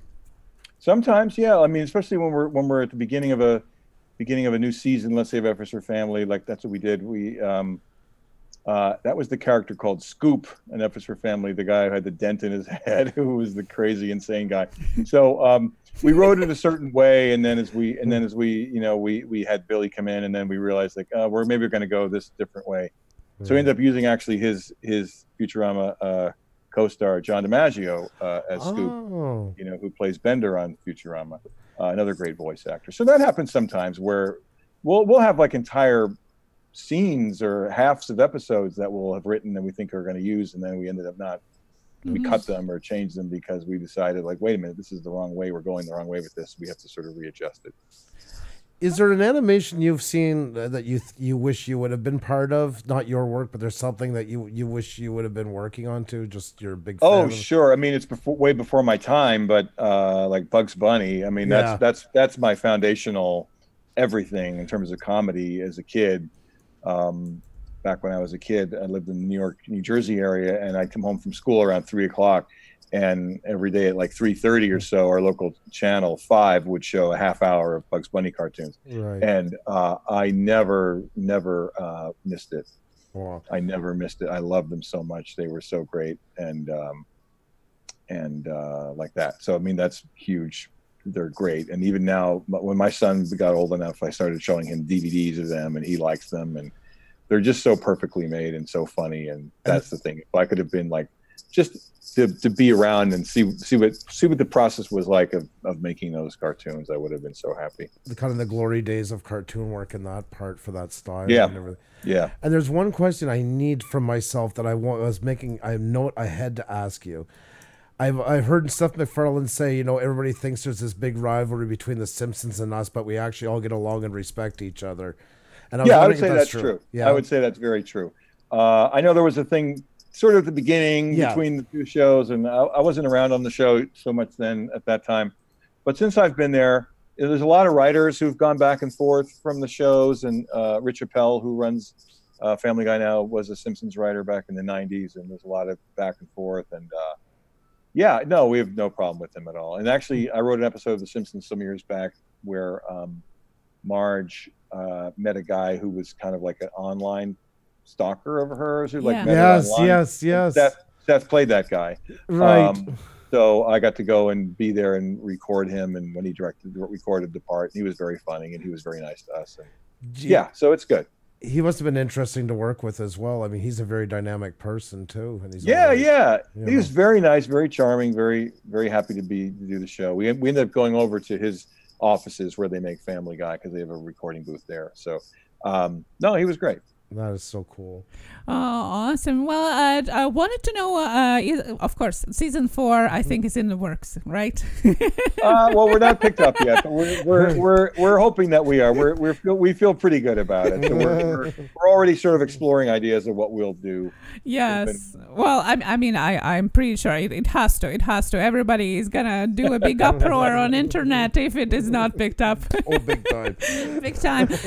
But beyond that, do you have any bigger or smaller projects in the future that you are thinking of, or maybe a lifetime project that you're thinking of on a bucket list that you have to do? No, not really. I mean, there's a couple of things I've always thought about trying to do, but there's nothing I would feel like talking about right now because they're so nebulous, you know. But I think we just stick with this show, Officer Family, as long as they'll let us make it. You know, we're talking about stuff like a couple of us were talking about like, well, we should do this and we're saying, well, that would be for season 5, you know. So we're already hoping that there's not only a 4 but also a 5, so and beyond. But I think that's a normal writing process. I guess you're always looking down the road. You have to plan ahead because you don't want to get caught at the last minute with nothing. Right. Right. Although I will say the last 2 times, a little bit of inside information, the last 2 seasons, the end of season 2 and the end of season 3. I don't want to give anything away to anybody who maybe hasn't seen it. The very last things of each of those seasons were changed at almost the last minute. So the end of season 2 originally was going to be that after Frank and Sue had their big fight, and then all that stuff happened at the airport with the hijacking and the explosion and all that, you know, that they were going to feel good about themselves. And then Sue was going to discover, if you remember, I'm getting a little into the weeds, but there was that whole thing where he lied to her about working on the snack truck. There was a thing that he held from her. Oh, that he stole that money. That's what it was. That he took that money from her coffee can full of money. Right. So we ended up moving that to her discovering it earlier, and that was sort of the fight they had when they went to the classroom, the school that time. So our initial idea was that they would have this horrible experience at the airport and seem like everything's great. And then right at that moment, he would confess, or he would let slip that he stole that money from her, you know, that she needed to build her salad spinner thing. And that would lead to a huge fight between them. And then it would end with them kind of like on the outs. And that the original ending of season 2 was Frank going downstairs to that cellar where Kevin lives in the cellar and kicking him out and saying like, this is my room now. And that we would start season 3 with Frank and Sue kind of like somewhat not separated, but like not doing well with each other. And so as we got close to putting everything into production, we came close to making it that way. And we all kind of thought to ourselves, you know what? Because we were now writing all those later episodes, and we said, you know, put these guys through so much hell. Frank and Sue, we love them. They're great people. You know, they love each other. And like, we don't want to end the season on the sour note of like them splitting up, whatever. So we said, let's come up with a happy ending. And then we came up with the ending of season 2, which was them being happily together, but then a new complication that changed everything going forward in season 3. And then at the end of season 3, our initial thought was, I don't want to give too much away, but there's a thing that happens towards the end of season 3 where a character injures or, you know, kills another character. Really? Well, if you've watched season 3, there's a woman who has a husband who's not too great, and she kind of does him in. So I kind of just gave away anyway. Yeah. But, spoiler alert! Spoiler alert! But our original idea was that the season would end with them going through all this difficulty, and then they think like everything's fine, and then the police arriving and taking Sue away as an accessory because she somehow like gave this other character, told her like you should go ahead and do something about your life, you know. So that was going to be the end of the season, was Sue being taken away in handcuffs and being arrested, kind of on just accessory. And again, we felt like you know, I don't know, that's kind of big, and like, and there's a term in comedy writing which is called schmuck bait, which means that it means like a thing that, like a peril, like a false jeopardy that, you know, like Sue's not going to go away. Sue's not going to get locked up in prison, you know, or whatever. So it was like a false jeopardy. So then we said, well, what else can we do? And then we came up with what now is the current ending of season 3, fairly late in the process. The most interesting part, and I'm guessing it's not just with cartoons, but in any kind of writing for any kind of show, is I notice as you're talking, there is a real connection to the character and a real care about how they're handled.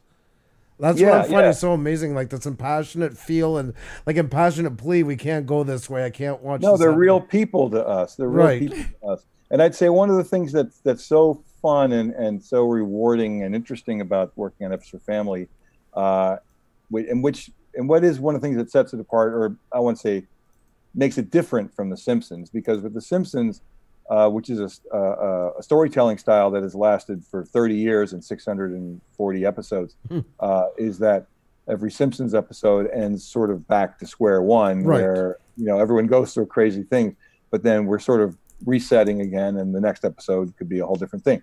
But with F is for Family, we at the very beginning, we decided once we were going to serialize it the way like Netflix likes, that we would say the characters are going to grow, they're going to change, they're going to get older. You know, something that happened to them, they'll remember and they'll act on, and it'll be part of their character moving forward.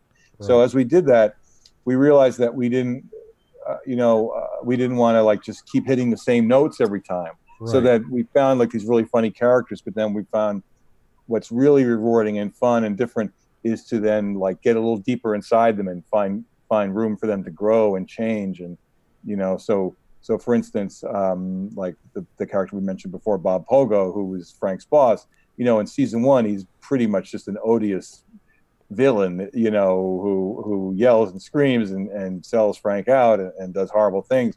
And so in season 2, we wanted to redeem him a little bit. So by the end of season 2, he's now helping Frank get his job back. And then by season 3, even though he kind of backslides a little bit in terms of his racist upbringing, you know, by the end of season 3, he's changed. And if hopefully moving on to season 4, he'll be a different person, you know, who's been through some things, you know, who now sees Rosie, this character who he had a problem with. Now he sees them in a different light. So it's fun for us to sort of examine these people and treat them as if they're real and have sympathy for them and not just make them, even though it's an animated show, not just make them like, quote, cartoon characters, you know, who never change. So it's been really, really fun and challenging for us to find that and find ways to sort of find growth in these characters. Because I want to put a huge exclamation on this. I'm not saying nobody's ever copies, but like you said, you get inspired from people. As I was watching it, I noticed a little bit of almost like a little bit of Archie Bunker-esque in him. Certainly. Frank, yeah, for sure, absolutely. You know, that kind of learning over time, and it's not hatred; it's a brought up misunderstanding, and slowly trying to learn. Yeah, I mean that's you find that out that I mean unfortunately, so often these kinds of attitudes are taught. You know, no one's born. You're not born racist. You're not born sexist. But like you're a product of your time and of your upbringing. You know, and I'll never forget. There's a great All in the Family. I mean, I think All in the Family, they were all great. But I remember seeing this for the first time when I was younger. There's an episode where he and Mike, Rob Reiner's character, get locked downstairs in the basement.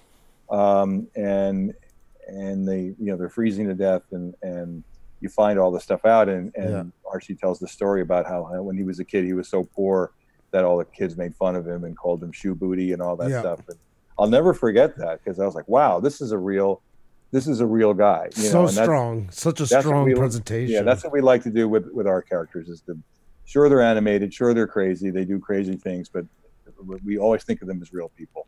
Butterfly Brooke asked that I knew it was going to come up somewhere during this, and that's awesome, Brooke. I'm glad you can do it. Can Michael please comment on the big Simpson controversy about Springfield? I'm sure the correct answer is Springfield, Illinois. There is, Brooke. The answer is that there really is no answer. That's right. You know, I believe I wasn't around, of course, when the show began, but I believe that Matt Groening, you know, chose Springfield as the name of the town because there are so many Springfields, right, in almost every state, and so Springfield just exists everywhere. And like, if you look at the show, like, you know, Springfield is near the ocean, but it's near the mountains, and you know, it's one show says it's half the size of Texas, you know. So there really is no answer. Springfield is just a made up place. And with all the awesomeness in F is for Family and everything you work on to, and all the great stuff out there, do you think anything will ever be able to pass the Simpsons at this point? Just not even because of quality, but just because networks will never allow something to grow for that long and become that epic ever again. Yeah, I would doubt it. You know, you never know. But I mean, to have a show like on for 30 plus years, you know, 600 so many episodes. I mean, even because the TV networks themselves have changed. Yes. You know, it's very rare now to have a show like The Simpsons, which has 22 episodes a season. A lot of shows now, F is for Family among them, on cable and streaming, are 10 episodes. Exactly. Season. You know, so to be on every week like that and to build up a huge backlog of episodes like that is a very rare thing. So I doubt there'll be ever another show like that, like a phenomenon like that just goes on and on and on for 30 years. Well, we had Don Jameson on from VH1 in that metal show, and we were talking about that even with bands today, because the internet is so broad now. People years ago, same with television as music. 20 years ago, if we sat down and said, what's your favorite 10 bands and TV shows, usually about 5 would overlap because it was 3 major networks and Fox. But now everybody could have such varied taste in what they watch. You might not even overlap with 10 people. Right. Exactly. I mean, there's hardly any shows like anymore that are like national shows that everybody knows. Like even I'll say, as we're working on Simpsons, where someone will make a reference to something, a show that's on, say, Netflix or Amazon or whatever, or, you know, and like, we're not sure that everyone's going to get it. Yeah. You know, even a show like I love F is for Family. I'm so happy that we keep going, but I don't know what percentage of the people out there have never heard of it, don't know what it is, you know, and it's just the way it is, because as the landscape, there's so vast things. Like there's a show on Showtime called Billions with I love that Paul show. Giamatti, which I just found out. I had heard about it, but I'd never seen it, and I just ended up loving it and been through all of it, you know. But there's a whole community of people who are like rabid fans of Billions that up until 2 weeks ago I never would have known anything about it. But now I know about it. So that's just the way it is. It's very rare to find, almost outside of the news and sporting events, there's hardly any shows like that are cultural events where everybody knows it. And out of those people are like superstars, it's becoming more of a medium grade. They're not like the 1%ers anymore, but there's a lot bigger middle grade that's coming up that are like we'll call semi-famous, just for lack of a better term. But they're getting a lot more work in different places. They're jumping more. Yes. So it's definitely changing the business. Very true. Any other questions, hon? No. Yeah, I know we took up enough of your time already. Yeah. You're at work. We That's feel okay. It's just been so awesome to sit down and talk to you, and I don't even know how to thank you for your graciousness with your time and your stories. Thank you so much for joining us today. Sure. We're so excited and so honored to be able to offer this to our viewers as well. Thank you so much. Oh, well, thank you very much. It's such a pleasure. I'm going to ask you for one thing before you go. My sister, I'm just going to put her on the spot because she always blushes. Her name is Jody. She comes in every now and then, and it's her birthday today. So I'm going to ask if you could say happy birthday to her. Happy birthday, Joni. Happy birthday. There we go. She's going to kill me for that. I can't believe you made him do that for me. Thank you so much for your time. Maybe sometime we could have you back again if you'd like. Absolutely. Sure. I'd love to. Thank you so much once again, and I hope you have a really great day. You too. Thank you. Bye now. Bye-bye. Have a great one. Oh, that was absolutely awesome. What a great day. Wow, that was so Oh, sure. good. Thank you. I know. That was absolutely awesome. Wow. That was awesome. Yeah. Thank you so much once again to Michael Price joining us today. Wow. Wow, I still can't believe that. It's hard to believe, and I'm going to pick out some names right now. I got Philip Cochran. We got Corn Life Network, his wife, Brooke. We started this off. There was just a couple of people in the chat, and they were them, and we talked, and it's amazing that we just had somebody on from The Simpsons, in a couple of months. And it's mind-boggling. I don't really know how to follow up onto what to say, and, I think the 21st century and the way that everything is evolving, like we talked with our previous guests that are maybe a little bit beyond YouTube, so to say, is that actually that gap is kind of getting erased more and more, with the fact that maybe 10 years ago it would be almost close to impossible think that you would be able at this level to talk with somebody like Michael Price, or Dr. Nepal or Don Jameson. Like it would be just out of the realm. But now I think because of everybody kind of having their platform, we're kind of be able to get more closer with that. And in a way, it is great because it motivates and inspires so many people people from the crowd like us. But what Michael is saying, he was like us. Exactly. He still is like us. He's just creating something really, really awesome. So any of us can get there if we really, really work hard for it. And I also wanted to say, because of Philip and Rick at Corn Life Network, that's why when they come in, I give them always an extra little. I couldn't tonight for them because they came in during the interview. But that's why I always should say a little extra shot to these guys to check them out, because without them, we wouldn't have what we have today. So thank you to you guys. When there was just 4 in the live stream, and you guys sat around and kept us going and got us started.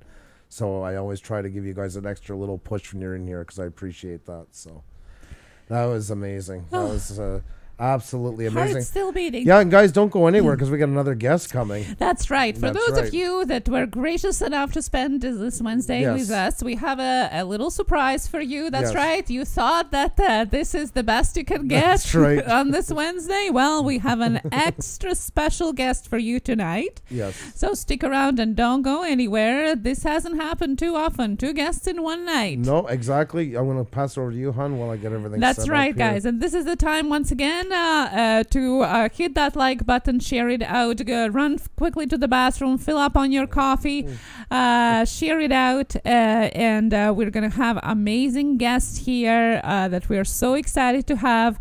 I would call it a part 2 of our Wednesday Live with Pusa today. We really hope that you enjoy our extra surprise edition today. And she is awesome. She is awesome. Let's not say yet who is it. It's she. That's right. That's I figured I'd give that much. I give a little tidbit. So that's right. So stay and stick around. And if some of your friends haven't joined us yet, nudge them over and say, you know what, they're still live and there's another guest coming on.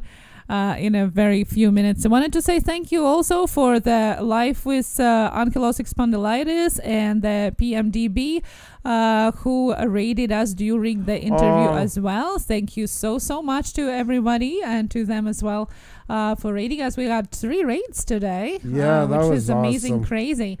Thank you so much for all the well wishes, and of course Twitter was booming and dinging over like crazy. Yes. Thank you so much for tweeting and all the great messages from yesterday on congratulations and on today as well. We really do appreciate that.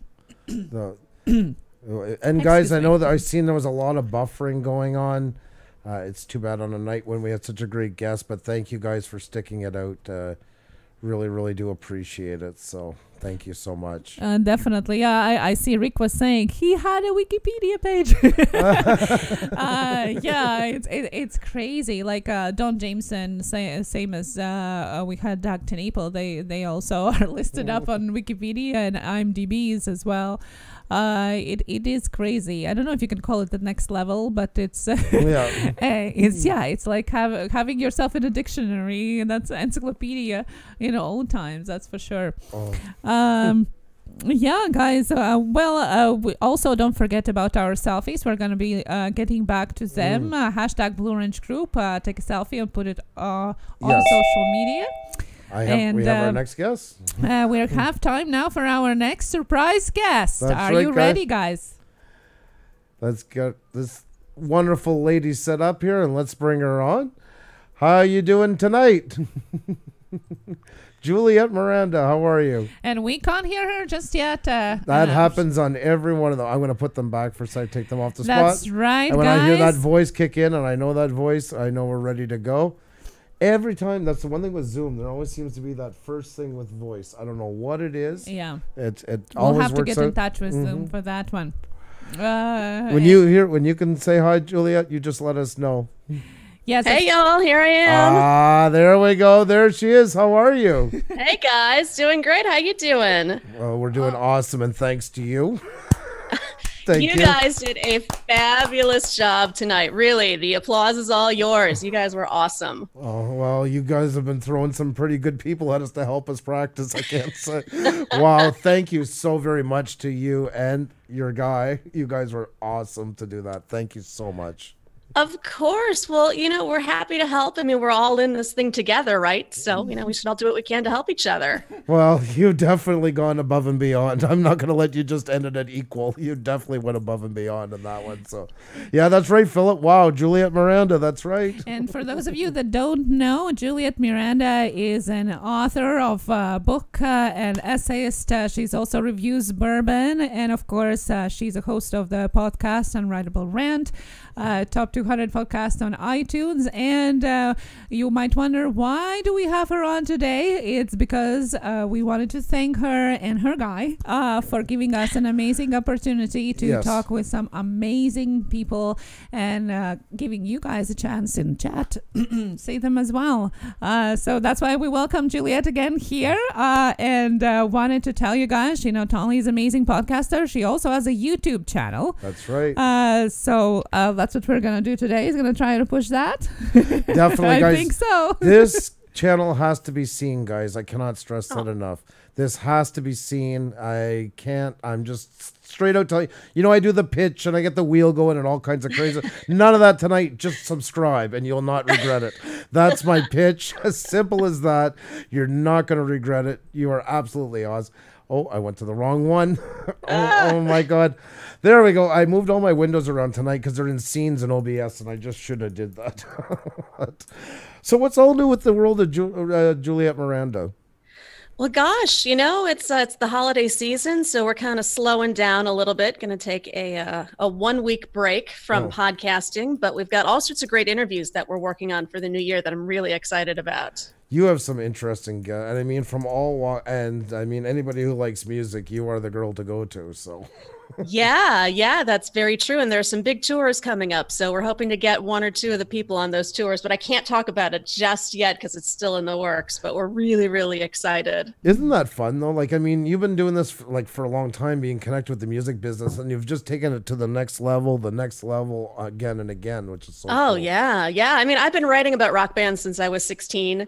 When I was 17, I was touring with bands like Bon Jovi, so now where I'm in this position, I have so much fun with it because there's no pressure, you can have just cool conversations with people and really get to know them. Who is it? And yes, about Bon Jovi's butt, I know it's coming. Yes, she touched John Bon Jovi's butt. I'm going to say it this time. So. Oh, I have to. It's like... And would you like to tell everybody why you had to touch his butt? Oh, yeah. Well, so I've loved Bon Jovi for a long time, and I actually completely blew my very first interview with the band. I mean, I was just a giggling, stammering moron. So I thought I was going to redeem myself with my next interview. And I mean, it went fine, but afterwards, I'm hanging out with the band and, they're talking with people, and I go up to John and I'm thinking, I got to say something to him that's going to impress him. I want him to like me. I want to make this guy my friend. So for whatever reason, my brain just kind of misfires. And the thing that pops out of my mouth is, my mother thinks you have a nice butt.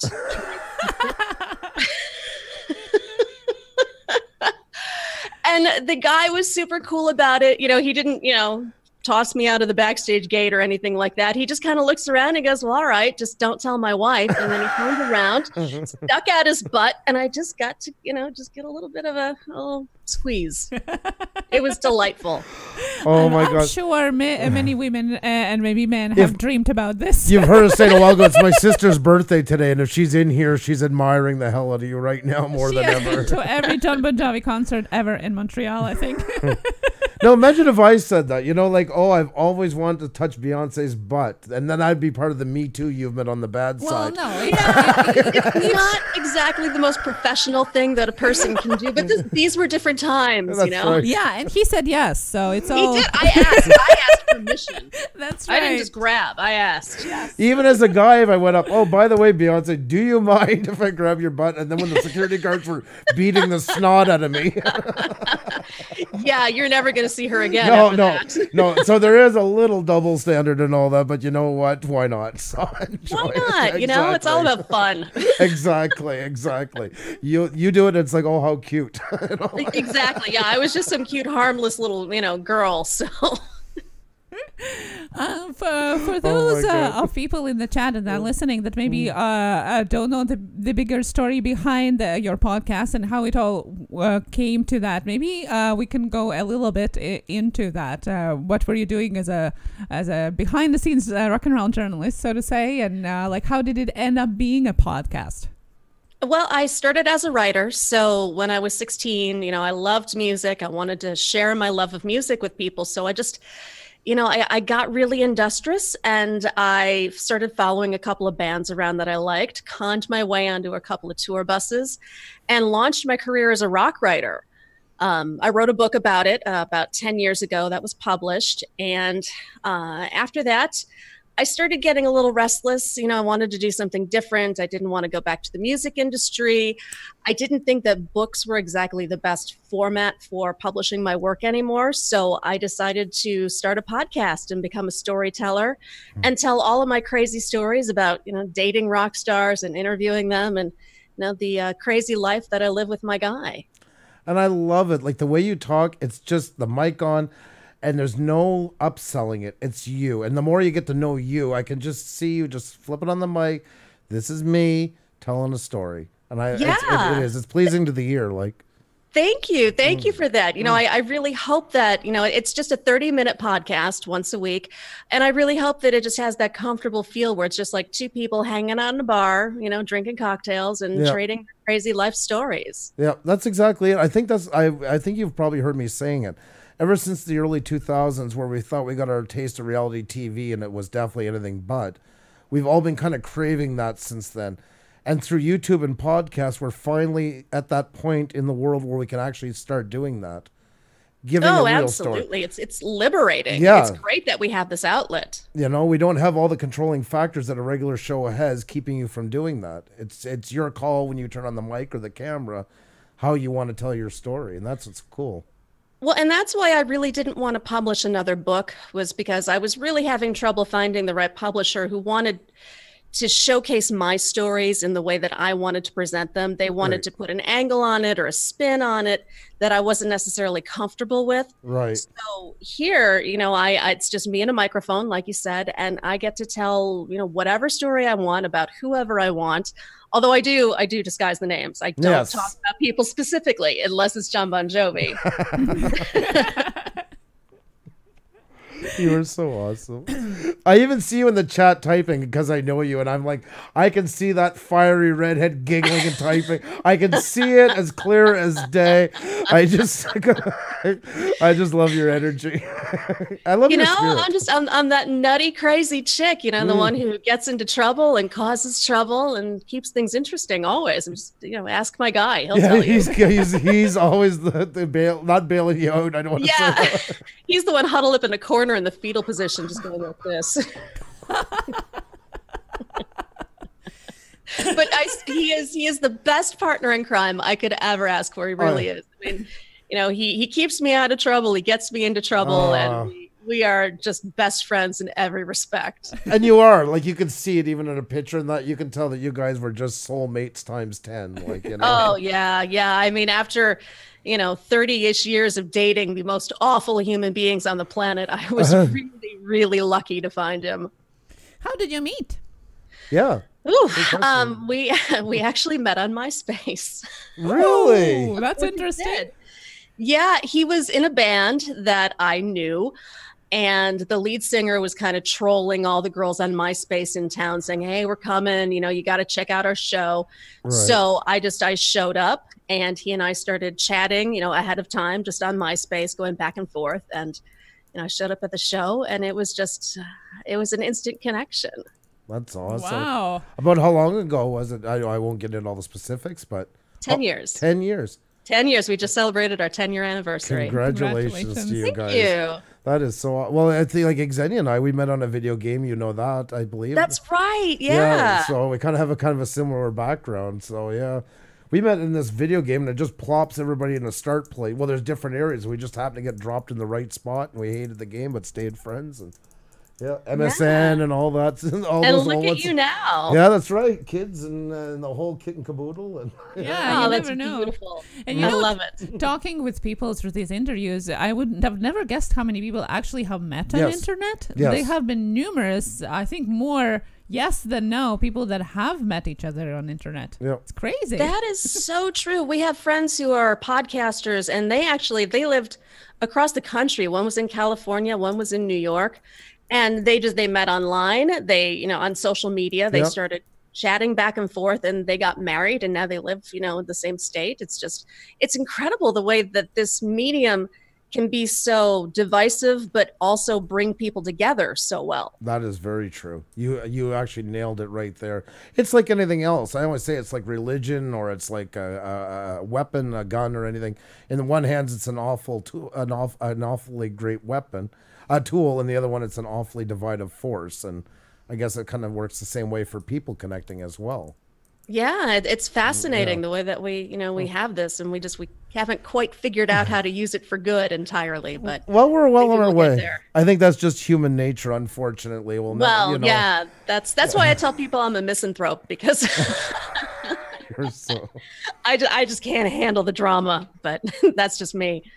I read you loud and clear on that one. So your channel is just, I mean, I'm looking through your podcasts again. I was going through them today, actually, and man, you've talked to some amazing people. Oh, thank you. Yeah, I am. God, it's just mind-blowing to have that opportunity. I mean, you guys know, it's like you're in the moment, you're talking to somebody who you admire, whose work has been a part of your life. And, you know, it's like when I was talking to Bert Kreischer, the comedian, the whole time my jaw was on my keyboard. I can't believe I'm talking to this guy whom I've just laughed at so hard, who's, you know, just so inspiring, and just having that opportunity is the greatest thing ever.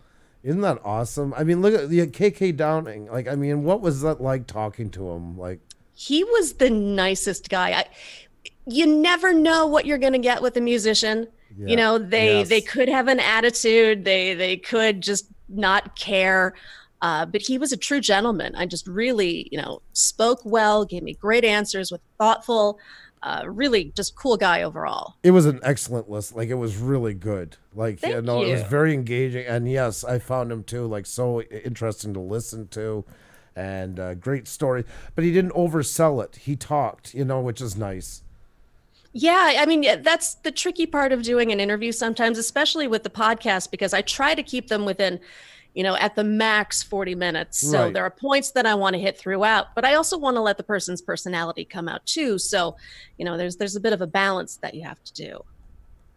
Oh, take care, Lunatic Dad. Sorry, and please take care of yourself, please, on the recovery. And I know he's a big fan of you. That's why I wanted to read his comment. He said, "Please check out videos." Oh, and much love to Juliette. So, Thank you. What was your favorite, so to say, interview so far? Whew, that's a hard one. You gotta pick Wow. one. You gotta pick one. I have to pick one. Yes. Oh gosh. Well, Bert Kreischer was huge because he's one of my favorite comedians. I had Anthony Cumia on, and I've respected him forever. I mean, just for what he's done in broadcasting and communications, just a cool guy. But I gotta say that my favorite interview I've done was actually with Chuck Negron of Three Dog Night. really, I mean, not that I don't. I just. And why so? Yeah, that's what I'm more curious. Yeah, I've listened to Three Dog Night since I was a kid. I mean, they were always on, the radio. My mother had all of their records. So Chuck's voice just really, it's my thing. I mean, it just feels good to me. It feels like home. Right. And I've always loved his story. I mean, the guy's a survivor. He's overcome heroin addiction. Yeah. He's back at it. He's singing better than ever and touring still. So being able to talk to him, and he actually really opened up and gave me this really kind of deep inside story on, what happened with the band and how, they all got addicted to drugs and how, they broke up and what happened to him. It was heartbreaking and fascinating, but I appreciated so much that he opened up to me like that interview is just absolutely one of my favorites. Yeah. That's nice. It's because it's one of your crowning moments, and you can tell even the way you're talking about it, you can tell it meant a lot to you. Yeah, and just getting to talk to people like that is just so cool. In the same vein, talking to the writer A.E. Hotchner, who was Ernest Hemingway's best friend. You can actually see a photo or a painting of Ernest Hemingway over my shoulder. Right. Yes. Yes. Just my favorite author on the planet. This was his best friend. They traveled together. They went to bullfights in Spain together. He wrote the introduction to A Movable Feast with him. Being able to have that connection to Hemingway was incredible. Yes, that's definitely epic. Well, especially when you can't get the original. I mean, that's the closest thing you can come to actually, So, yeah, I could get where that would be actually inspiring and awe at the same time. So, Absolutely. what was Mike Rowe like? Mike Rowe. Oh, I think that was the scariest interview I've ever done. Not because Mike Rowe isn't a nice guy, but because he's so smart. Yes. And I knew going in that I didn't want to come off as unprepared or not able to keep up with him. Right. So, I was nervous, but he really put me at ease right away. Right. Just, was friendly and asking questions, and the conversation just flowed from there. I mean, it was amazing. That's awesome. Well, I guess I'm tipping my hat a little bit. Maybe I shouldn't, but Xenia and I kind of have a thing to when we do these interviews. She will go research. I tend to do the exact opposite and don't want to touch anything. So when you hear me mostly talking, I don't have, because I feel if I start researching, I jump into subjects that isolates part of the audience. Mm-hmm. No, and it's interesting because there's a lot of different techniques that people use for interviewing. And I was actually reading somewhere where Mark Maron was saying that when he interviews an author, he doesn't like to read their latest book before the interview because he feels like that actually makes him lead the interview. Right. Yes, exactly. 100%. Yeah. It's interesting. I mean, for me, it's a little different because, I'm not Joe Rogan, I'm not Mark Maron. I don't have the luxury of just being able to sit down with these people and kick my feet up. Yeah. I have 30 minutes. I got to get in and out. I got to get, whatever they're promoting, I got to get my story. I got to get theirs in. So I have to structure it a little bit, but I really respect the ability to just, kick back and chat with these people like, they're like it's nothing. I think you kind of get a feeling where they want to go and where you kind of got to get to. But I agree with 30 minutes, especially like or 40 minutes, you really have a tight deadline. And there is some crucial things you've got to get in there. And I'm lucky because Xenia's with me. She's there to back up in case I skip something. I read up on people more. Like I try to watch the latest thing, touch up on stuff. So then if they mention something, I know what they're talking about, but Andrew is not leading towards it. So it kind of I'm scared to say it because I don't want to look completely incompetent when I tell it, but that's just the way of doing it. You guys make such a great pair, though. I mean, you've got this perfect balance. You're able to just like feed off each other and weave in and out. I mean, it's really well done. I got more the gift of gab. I just like shooting into it with people, and just kind of that's my thing. He does. For people in the chat, and since we had touched on interview styles. And lots of us are trying to go into more live streaming and shows and different guests, from different realms. Maybe we can talk a little bit more about the interview structure and like how to interview people and do yes. how to make the structure, how to tell a story with it, because I'm sure lots of people, once they start inviting different guests, at first at least, like we do, still have a struggle of like, how do you do this? How do you get them carry on from like half an hour or an hour, I think my biggest advice, one, would be don't think you're Joe Rogan. I mean, truly go in prepared.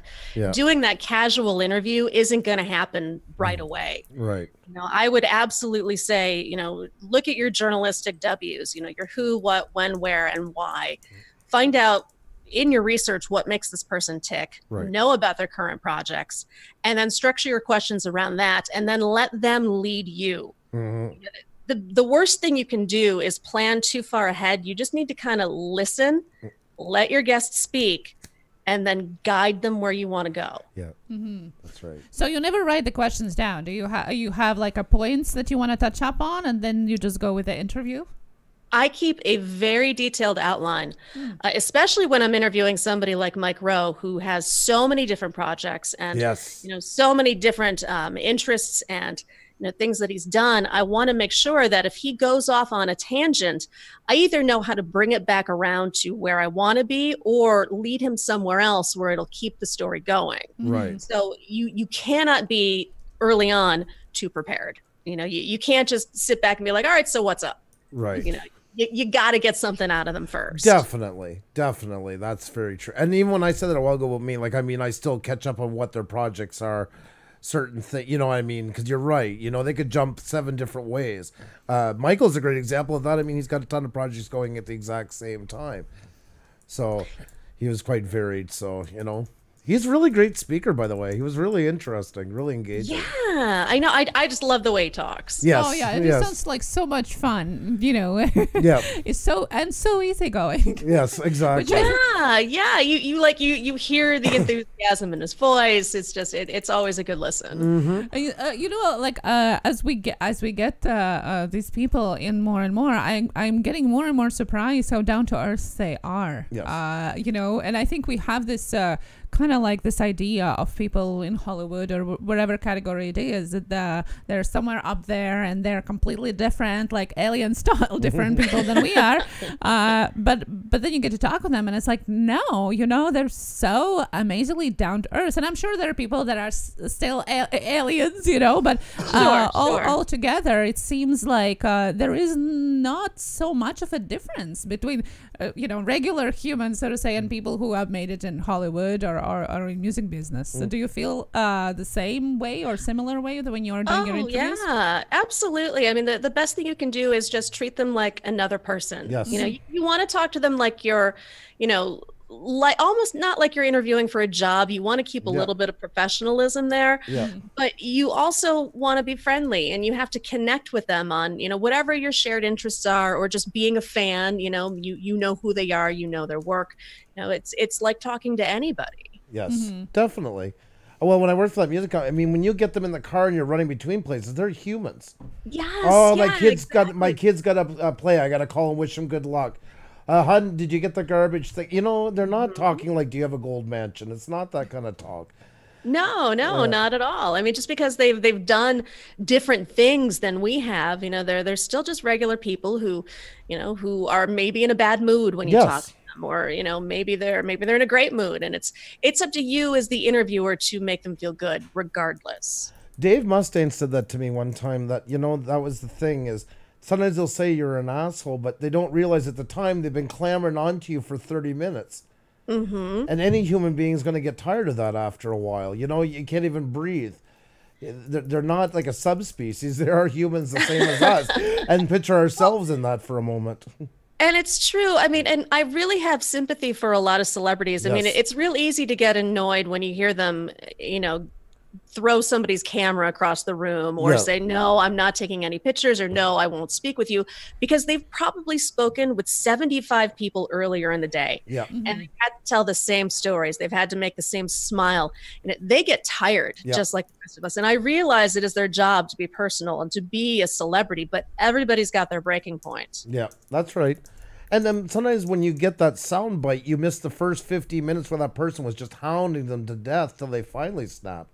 Exactly. Yeah. I mean, there's context to everything. And I think in this social media age where we're so used to these perfect 15-second sound bites, you know, we forget that there's 5 minutes leading up to it and another 10 minutes after it. Well, even in here, I mean, you know, that's why you always hear us saying to people, like, remember, behind even every avatar, there's a real human being that could have had a bad day, could have found out they had cancer today, mother died, kid sick. You know, there's a million things that can happen. We're becoming so disconnected, we forget as people. It's just a bunch of binary code, really, when it's all said and done. Yeah, none of us are perfect. None of us are flawless. You know, we're all going to have our moments. Definitely. Oh, and we're as guilty of that as anybody else. So, you know. The Bourbon stuff, is that factory tour I want to touch on. That was so awesome. Thank you. Yeah. I had the chance to go to Whiskey Acres Distillery, which is out here in Illinois. They are a seed to spirit distillery, so they do everything. They're farmers, you know, they're scientists, they're distillers, they're bottlers, they're marketers. They do everything, and they just have this incredible distillery where they make amazing whiskey and bourbon, just genuine, you know, salt of the earth people. And they were kind enough to let me come in and, you know, play with all their toys and, you know, make my own bourbon. And, you know, I did a whole video of it that's on my channel. It was an absolute blast. You look like you were right in heaven there, like you were having so much fun. Just walking into the warehouse where they had all their barrels, it was pretty cool, you know, just knowing that I'm being surrounded by all these barrels of bourbon. And I got to see barrel number 1, which was the first barrel of bourbon they ever made. Oh, so cool. And then just a couple rows down was barrel 1000.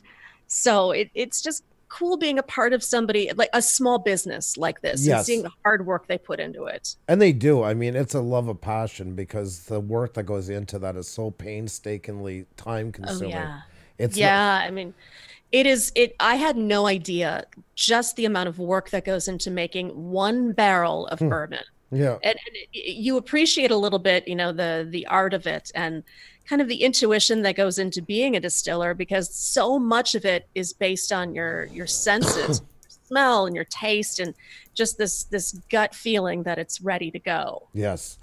I still figure with the whiskey stuff that I still believe women would be a lot better at it than men. You guys have a lot better sense of smell, taste. It's scientifically proven. It's not even just in my head here. It's very true. Yeah, there are a lot of women right now who are starting to rise through the ranks of whiskey writing and tasting and crafting. I think we're going to be seeing a lot more of it in the next couple of years. Well, that's cool. It's kind of breaking a lot of barriers at the same time. And like I say, it makes sense. Really, it does.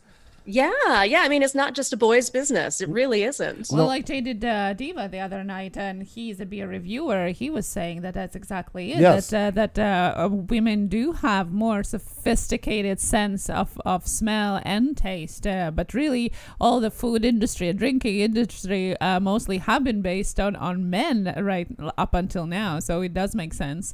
You know, that's why I wonder, how do they make fragrances for women if they don't have the same smell sense?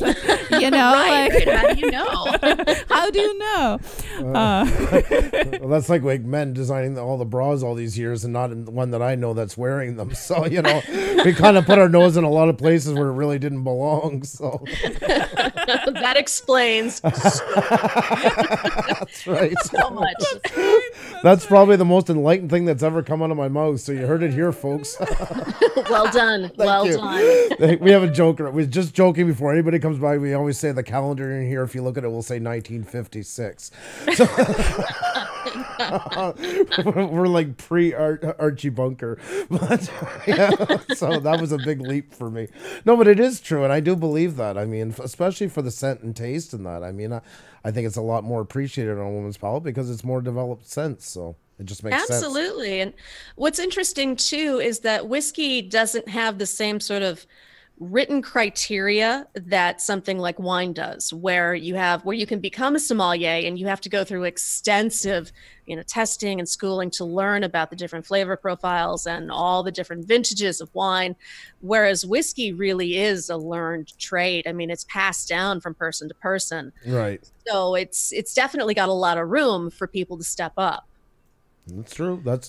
I'm sorry, Gary Foster said men's design bras to be removed. If that's the case, we didn't do a very good job at it. No, they're impossible to get off. They would have had Velcro and right in the front. So he really, once again, it probably was men. Oh, please, we wouldn't have any at all. Thank you. I'm glad it was said. I'm glad. That's exactly. Just wanted the truth here. We'd all be a whole lot happier. Oh, and a lot colder in winter.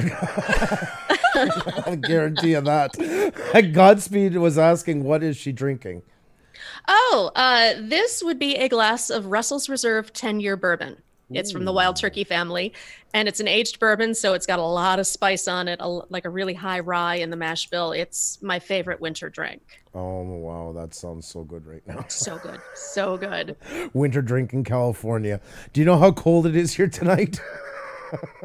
Well, it's probably close to what we have here in Chicago. It's probably about 20 degrees. Oh my God, I forgot to change the state. Because I left it up from oh my God. Yeah, Mike is in LA. No, I'm in miserable, dark, cold Chicago. No, I meant to change that. Oh.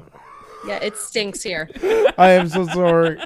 I still think we're colder though. Well, you certainly could be. You could be. I think we're minus 16 tonight Fahrenheit. Well, like I said, in Arkansas it was 16 inches of snow, so I don't know really where it's colder or where it's more snow. The problem is if you lived in a cold climate, you know when you got snow, it's not so cold. It's cold for them because they're not used to it. If you get snow, it's a milder day. It's when it's sunny out, you know you're going to pay for it dearly. I know that's the horrible reality. It is because it's too cold to snow. Yes, I know. We say that here all the time. Yeah. It's heartbreaking. You're praying for a cloudy day just so you don't freeze. Just so I can warm up. I forgot that. I got to change that. So I'm going to pass it over to you for a second. I can't look at that anymore. I got to change her to just wanted to say hi, everybody joining us in the chat. Godspeed Super Beast said to tell you that he's in Champaign. Oh, fun. Yeah, I knew someone. I dated someone who lived there, actually. Oh, yeah. It did not end well. That's a different. Oh. Okay. Oh, you were so awesome. We had a question also from now. Let me find it. Skippy. Hi, Skippy. Asked if you ever got to interview Prince. No, unfortunately, I never did. He was one of those impossible to get kind of people. I never got to interview him. I would have loved the opportunity to. He's always been just one of my favorites. So that is very unfortunate for me. But he would be one, I mean, even for big magazines, that's a hard catch. Oh, yeah. I mean, that would have been like trying to get Michael Jackson. It just happened. Yeah, that's 2 years in the making sometimes of making connections and slowly maybe. And those are hard. I mean, even the same working with those kind of musicians, there's a certain class that are just so cut off from mainstream that it's almost impossible to tell. They don't even exist in reality, Yes, really. But it's funny what you said about connections. It's funny how connections lead to certain things. Very early on in the podcast, I interviewed Haley Reinhart, who is actually the voice of the little boy in F is for Family. Mm-hmm. Oh. And it was through that interview, which got retweeted, and Mike Wright heard it. And he and I connected on Twitter. And that's actually how I had him on my show.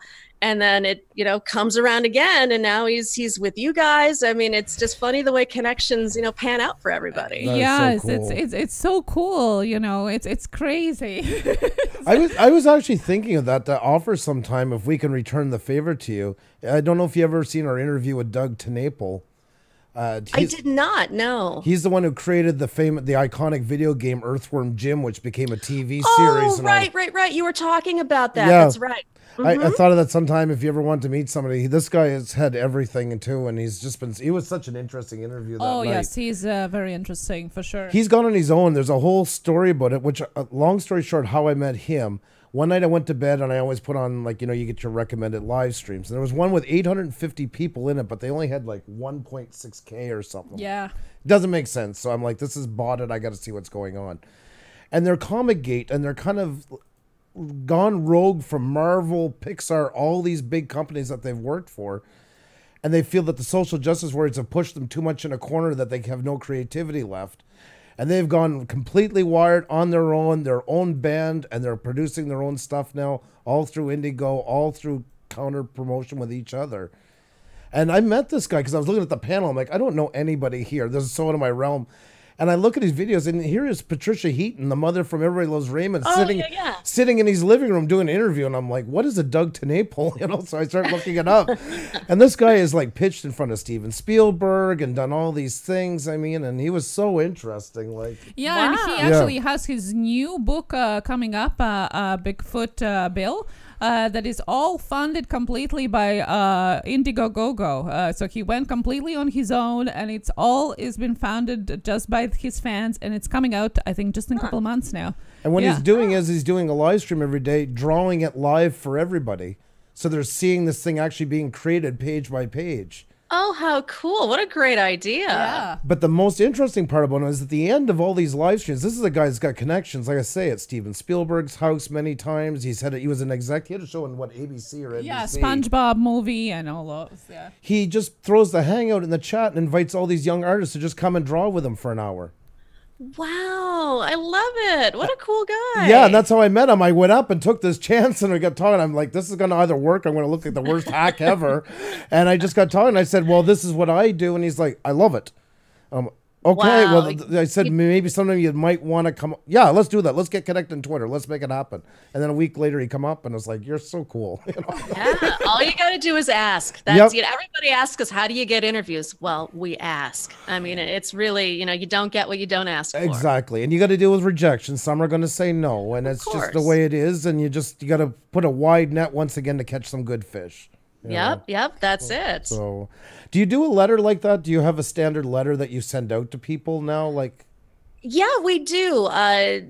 David does all of the, marketing for the show and all the booking of the guests, and he has a pitch that he does that, it pretty much outlines very briefly what the show is, what we're looking to promote for the guest, and then gives a couple of examples of recent guests that we've had on the show. It's very quick. It's very, easy to understand. He includes a one sheet that has all the stats for the show, all of our, listener figures and all of that. And, from there, we either get a yes, a maybe, or a no. Right. And we go from there. That's exactly what I'm building right now. Because this kind of jumped really quickly on us because we never even planned to do it. And from last season when you were on till now, things have changed a lot. I'm not saying we're superstars, but we've grown a lot and more profile guests. Now we have something to bring to bigger ones and say we've had this one on, that one on. And that's what I'm just finishing the letter to start sending out to people. So yeah, that's how you do it. You really have to treat it like it's a business. You know, when you get to that point and you want to start getting some of those bigger guests, you have to be as professional about it as you can. Definitely. And it's nice when you have some ammo behind you because it's hard when you first start out. That's why we appreciate when you guys helped us out so much. And Doug as well. Like Doug came on, then he introduced us to another guy who makes his own animations. his first video had like 2.5 million views, and he came on, and you know, through all you guys have been kind of helping us build up some sort of a portfolio that we can now use to be more self-sufficient. Yeah, well, and you guys have done the same for us. I mean, just helping us get exposure for the channel and offering advice on how to, you know, how to lay things out and what to put in our descriptions. I mean, you guys are doing so much good work for all of us YouTubers. Oh, thank you. Thank you. I appreciate that. Yeah, no, you're the best. Well, it's the best way to do it is to be a co-op. You know, that's why we said we gave everybody blue. Why worry about hierarchy? Let's just work together and figure things out together. Exactly. There's power in numbers, you know? Is. You know, put us all together. We actually have a presence here on YouTube.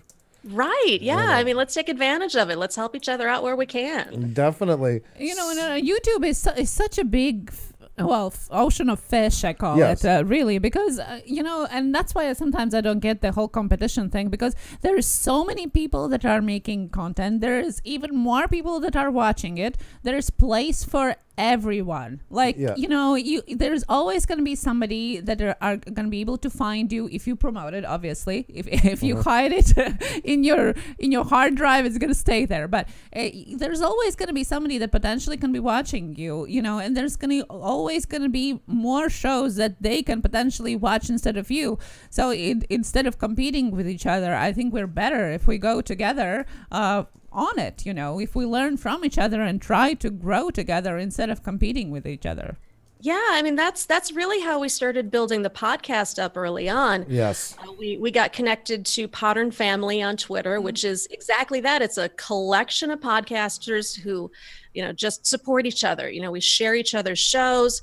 You know, we run promos for each other. We help each other out with all the tech stuff, you know, and through that community, we just, you know, we developed our following, and now we're paying it forward and helping out, you know, newer podcasts and showing them the ropes. And, you know, it just, everything comes full circle. So, you know, the nicer and a better person you are, the more it comes back. Well, that's what we talked to you last spring, and then things just got so crazy, but I still want to create a podcast out of these. That's my next goal, maybe over Christmas. Yes, you guys would be so good at it. You need to do this. And we already have the material. Like, that's the thing about it. You know, it's there, so why not get extra leg out of it? So right. That's sometimes the hardest part, is just figuring out how to mic yourself and get yourself online. But you guys have got that locked. Yeah, and we finally upgraded a bit. The other mic, it did its job. But yeah, the Allen key wrench uses a bass and everything else and all that. But it's nice now. I was glad to do the upgrade, because I mean, as music as well, sound is important to me, and that always was bothering me. That was always in the back of my head. So, but we had no plans to do it, so we didn't have anything set up for it. So yeah, but that was we're still in the baby stages of our YouTube channel. You know, we finally got lighting, right? You know, we're finally building up. We've got the lavalier microphone now. You know, we're starting to figure things out. It's looking good though. Curve, but we're getting there. It looks good. I like it. I do. And I mean, like I say, your tour that you did was fantastic. Like, I can see where you're really finding your legs here on YouTube. Oh, thank you. Yeah, that was a whole different experience for us. We'd never really done anything like that. You know, mostly it's just kind of guerrilla style camera work where we're, you know, drinking our way through New Orleans or something like that. Right. So it was definitely a bigger production than we had anticipated, but we're learning as we go, you know, and every time we do something new, we learn new things, and, you know, hopefully we will keep getting better. Well, I'd say that's the same as pretty much when you started podcasting. It's just like 2.0 now at this point. Mm-hmm. Yeah. And that's just it. You know, I'm on episode 164 of the podcast now. It's 3 years in. So that is crazy. I like to think I know what I'm doing now, but well, I think you're well on your way. And then some. Knock on wood. Oh, you're way past that. You had to do that a long time ago. You're well on your way now. You don't need even that. So. Oh, thank you. Being on two platforms, what is the same and what is different, except for obviously audio and video stuff? But is there a huge difference or huge things that are alike on having a podcast or having a YouTube channel and the way to go about it? The biggest difference is makeup. I get you. Oh my God. Yes. I never have put so much makeup every day. I actually have never used to have it every day on me. Now I do. I know. I never wear makeup. I feel like I have so much makeup on my face right now. I just want to like drag my fingers down it. so right, so funny, but so correct. Yes. But to legitimately answer your question, they're really different for me, because with the podcast, it's all me, and all I have to worry about is making my point and telling my stories, and I have a really set rhythm for it. Whereas with YouTube, I have to think in different dimensions. I have to think about what people are going to be seeing. We have to consider how we're going to assemble a story in a different format, and it has to be shorter, and it has to get to the point quicker, while still looking good and sounding good. So they're very different right now. I'm still figuring it out. So it's fun, but it's definitely a challenge. Because that's my question. And actually, now that I have you here, I'm going to ask you this one, because this is what I'm kind of dealing with. I do want to cut down our podcast and not as long as the actual live streams, because I want to cut some out, make it a little more to the point on some things. What's better, a half hour, an hour? Is there any, for podcasts in general, what would you recommend? Well, I don't think there's any set rule on podcasting, because some people won't even listen to a podcast if it's, less than half an hour. Right. For me personally, 30 minutes is my sweet spot with any podcast, whether it's my own or somebody else's. I mean, that's when I want to get in and get out and move on with something else. Right. I can't sit down with a podcast for, 2 hours. I can't treat it like it's a movie. Right. I think just the litmus is stop when it starts getting boring. Right. When you find yourself trying to make up content, or you're struggling to get to a point, it's time to cut it off. I agree. But that's the same as YouTube. Like we were just talking about that again yesterday. A lot of YouTubers want to try and get to 10 minutes because that's where PewDiePie and all them are doing it, and it is a number. They can stretch time and get away with it a bit tongue-in-cheek. But there's nothing worse than a video that you can tell the last 4 minutes was just, let's get this to 10 minutes. It's the most painful watch of all. Yeah, I mean, filler is probably my biggest pet peeve. It really is. It is. I like seeing content. I like hearing a story. I like, getting something out of something. Yes, definitely. You feel taken advantage of? If that makes sense, it really is. Yeah. And I don't think it's looking at the big picture enough. You're better off doing a couple of 4-minute ones and retaining the audience than them starting to realize there's a pattern and saying, you know what, it's time to move on from what they're doing, because it's not just that they'll leave after a bit of time, but they start to get annoyed by that you're even doing it. Yeah, and I don't want anybody to be annoyed. Right. Nobody. That's the worst way to retain an audience. Yeah, I don't want people to hate watch me. No. That's not a good career builder. No, I don't want to be that person. I want people to look forward to, checking out my content. Right. I get you on that. And that's why I was thinking about it. And it's hard, though, because I was looking at an hour more, because usually we had them on for about 2.5 hours, most people. So there is a lot of content, and I want to be consistent once I pick a time. And I'm wondering, sometimes with that much content, cutting it down to a half hour, I'm going to be skimming too much on some stuff. Yeah, that's a really hard one. And David, who does all of my podcast editing, I mean, sometimes, my conversations do run really long. If I'm lucky, then, a guest will open up and they'll keep talking, and it's up to him to kind of pare it down into something that's going to be really digestible. And I don't envy him the task, because, sometimes you get those deep bits that are really, they're cool, and it's a person's, insight, but maybe it doesn't necessarily get you to your end goal, and it's heartbreaking, and you have to cut it.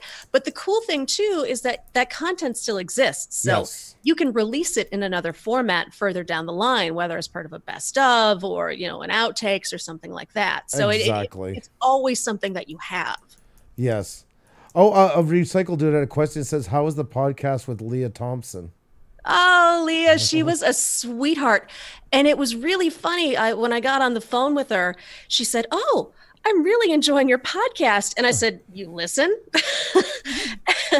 And she's like, "Sure, I wanted to check it out." And she was such a sweetheart and really tolerant, because for whatever reason that day we were just having internet issues, and we were doing the call over Skype, and everything just cut out once, twice, and I kept having to call her back, and she was just nice as could be about, catching up and, making sure that we got to everything that we needed to cover. Well, that's awesome. It's so nice. Well, that was like with Don Jameson that day. We almost didn't even have it happen in the end. Oh my God. Like a razor thin. Like I was Isn't like, that the worst? oh, I was like, can I just drive down to New Jersey, get it set up, and I'll run right back and do the interview? I don't want to lose this one.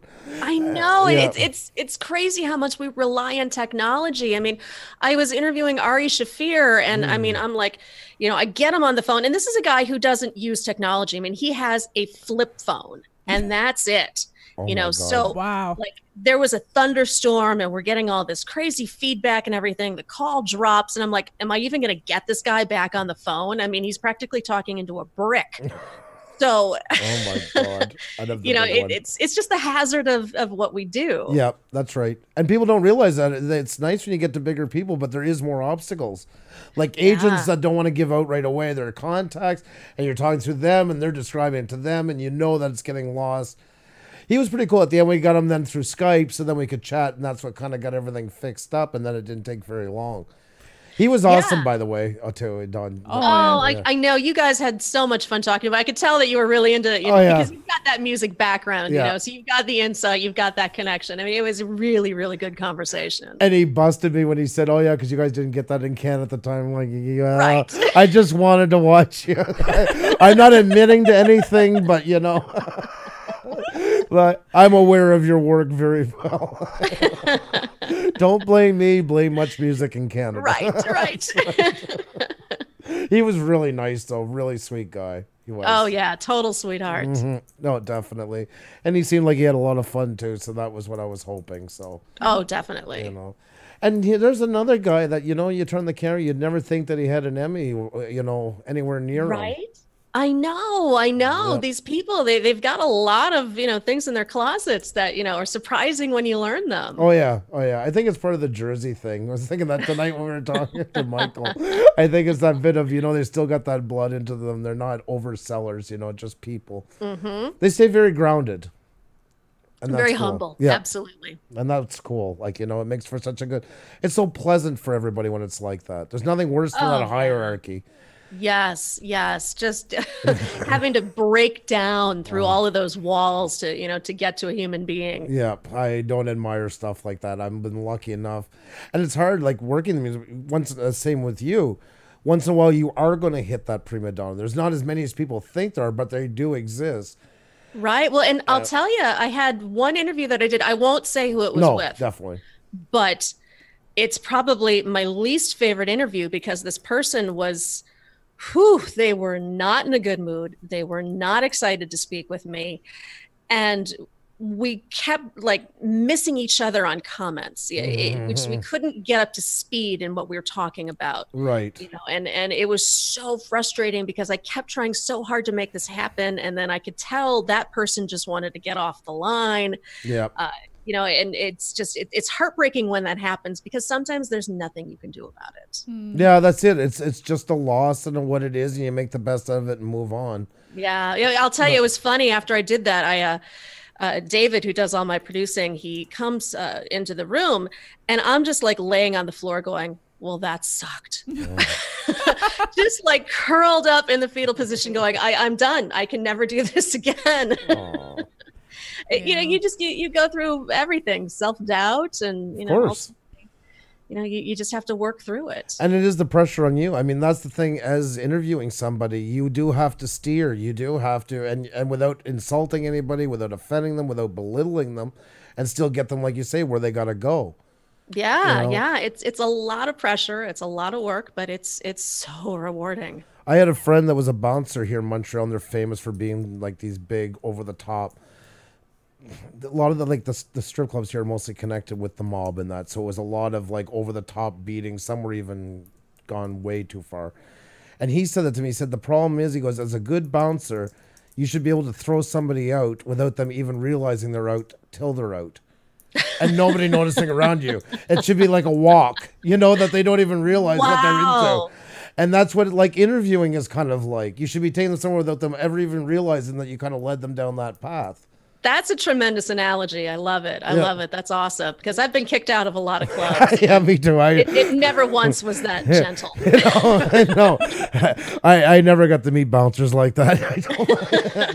I think it was just making it up for the store for the analogy. Wow. I appreciate the sentiment. Yes, exactly. But it was true. And I think of it now as interview. I thought of that a couple of weeks ago. It is kind of like that. You steer them without them ever. If you're doing it right, they should never notice you're doing that. Absolutely. Yeah, that is it exactly. Yeah. And some don't want to go at the end, and it's like, and I'm making eggs today. You know, they're just like, it's okay to go. We're going, you know, it's yes, that is it. That's when you have to know that it's time to cut it off. You do. Mm-hmm. You know, nobody wants to hear that awkward banter. But that's the hard part when you're live doing it with video, because it's not as easy, because, you know, all eyes are on you watching to see how you do this. And not look like the you ass. Can't be like, oh my God, this guy won't shut up. Yeah, you're forcing smiles. You notice the camera like, oh, I'm not smiling. Right? Yeah, exactly. You know, you can't sit there and like pound your head on Which you would like to. You would love to. You look at all that empty space on the desk and think, yeah, I could hit that now. That would help. Exactly. Now, what is in hands for your YouTube channel and for your podcast? Because you're kind of going, as it looks like to me, you're kind of going two different ways on the channel and on the podcast. And the channel is more of your, crazy stuff and the bourbon and adventures, and it's a little bit different from what you do on your podcast. Are you planning to kind of combine them two? Are they completely going two separate ways? And what is in plans for the near future for either of them? Well, I'll tell you, the connecting link between the two shows would be booze. So on the podcast, I tell my bourbon soak stories. And for the channel, I share my bourbon soak life. Mm-hmm. So there's sort of enhancements to the stories that I tell. So for example, you'll see on the channel, there's a video about our trip to New Orleans. And it shows all the wacky things we did, all the cocktails we were drinking. And that kind of goes along with the episode that I did on the podcast about it, you know, talking about buying a merman and, you know, doing weird things in New Orleans. And we're kind of hoping to let it be supplemental content. As well as being really informative by doing bourbon reviews and, you know, doing things like going to the distillery and sharing small bourbon craft distilleries, that sort of thing. So it's still taking shape.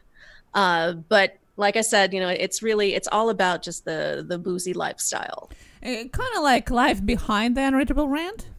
Yeah, actually, it very much is, because a lot of times with the stories that I tell on the podcast, people say, did that really happen? You know, and now I can point them over to YouTube and be like, all right, well, here it is, you know? Right. That's like, yeah, in our Michigan video, you can see my guy falling into the lake that we were at, which was, you know, part of a story that I told. So, you know, they all kind of tie together.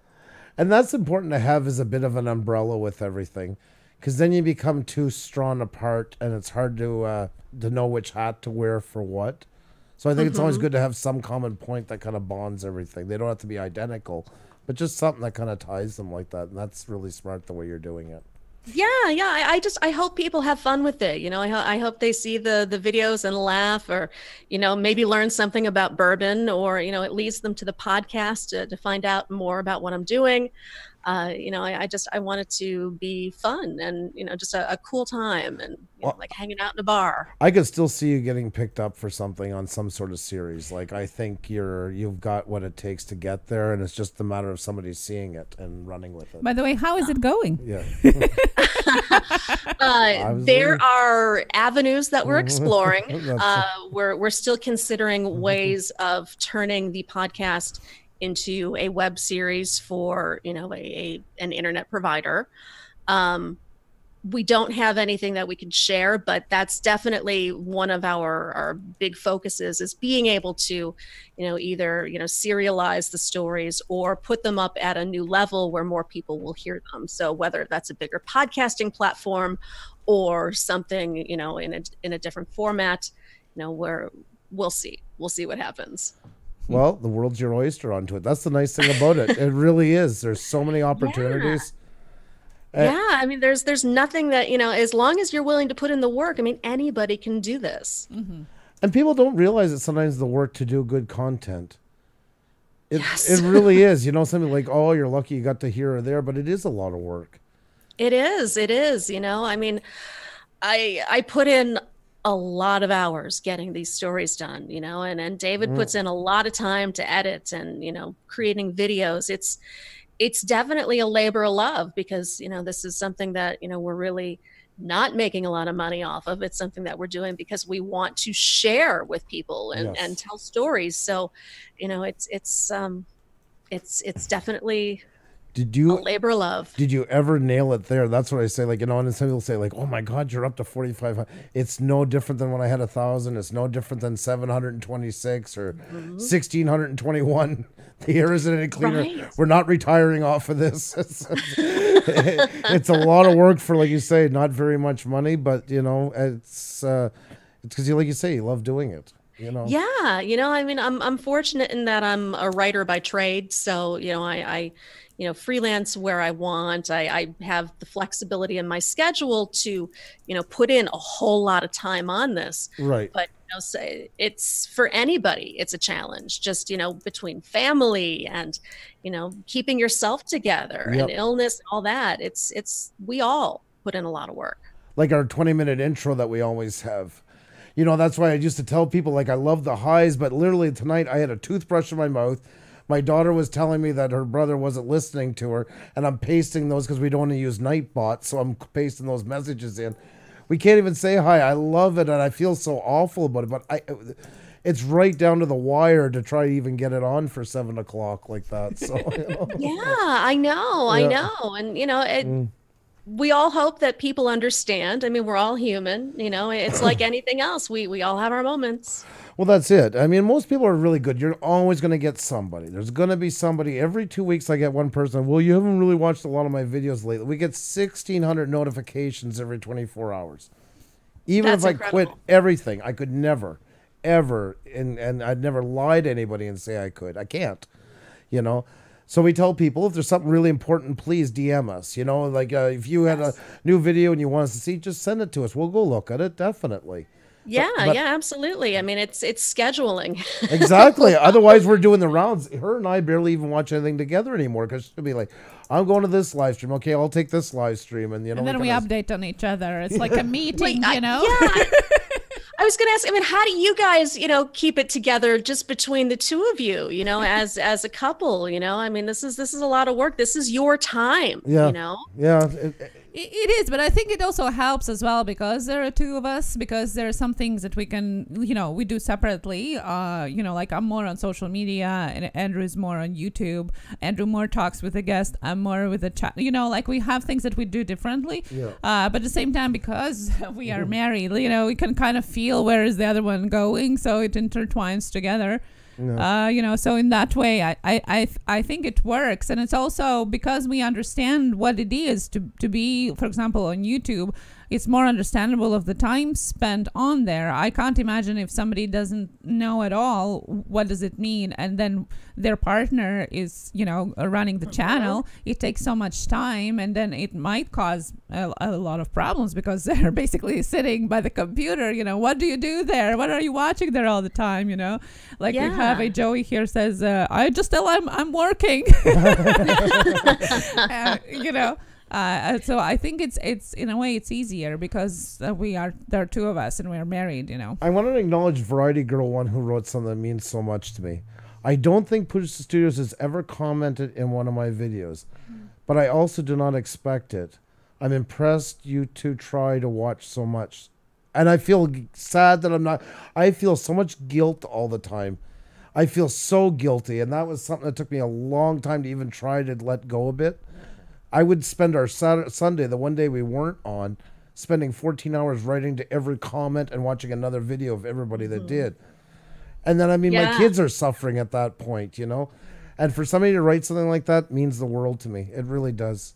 You know? That's awesome. Just knowing people understand, Yes. you know, that you're doing this, you know, and that, you know, you have their respect. I mean, that truly is everything that you can ask for. It's not that we don't want to watch their content, but like they're better here meeting a bunch of people versus us going and giving one look. If we can't make it, at least we can help by introducing a lot more people to what you do. Absolutely. You Yeah. know? And we'll do more live streams when we go visiting because we can hit more people at one time. That's kind of the whole you know, so at least we keep in contact as much as possible. Right. So that really meant a lot, Friday Girl. I really Thank do. you so much. You made my night, so that meant a lot to me. Thank you. Because it is hard. I really do feel a lot of guilt about that because I love what everybody's doing. I know. You know? There's so many podcasts in the world that I would love to be able to listen to, but if I did, you know, it would take up 24 hours a day, 7 days a week. It's impossible. So You'd still be letting people down. Yeah, but and a point though is that's why I love it so much when people actually reach out and they say, "Hey, you know, I listen to your show. Could you, you know, listen to this?" And Definitely. you know, when you make that connection, then you know it makes it easier to carve out that time. I think, you know, and just being able to, you know, work it in and then making a friendship out of it. That's cool. It is. It really is. And that's why I always say people who aren't into this don't get it when you tell them. It's really hard to explain. They kind of look, I always say they give you that dog look, one ear up, one down, you know, like, you know, yeah. I wonder how, you know, Johnny 23 is doing, you know, and stuff like that. We haven't heard from a couple of days and like, like, you know, it's funny. You make these random connections with people and they become a part of your life. And then, you know, it's funny because they're real to you. Yeah. But then, you know, they go away and you never hear from them again. And it's like you've lost a family member in a weird way. Oh, yeah. Big time. Yeah, you definitely get attached to people. Definitely. You do. People as well. And it is crazy. Like people from all over the world. And it is. Like when we are in the store and we all of a sudden start talking about somebody, you know, from the chat or from another channel. And obviously they're not the real names. So you throw out these different nicknames, you know, some so crazy for people that are listening on the side. But it creates definitely a community. That's why I always say it is like life. You know, yes, we are online, but at the same time, the relationships evolve and happen the same as they do in the real life, so to say.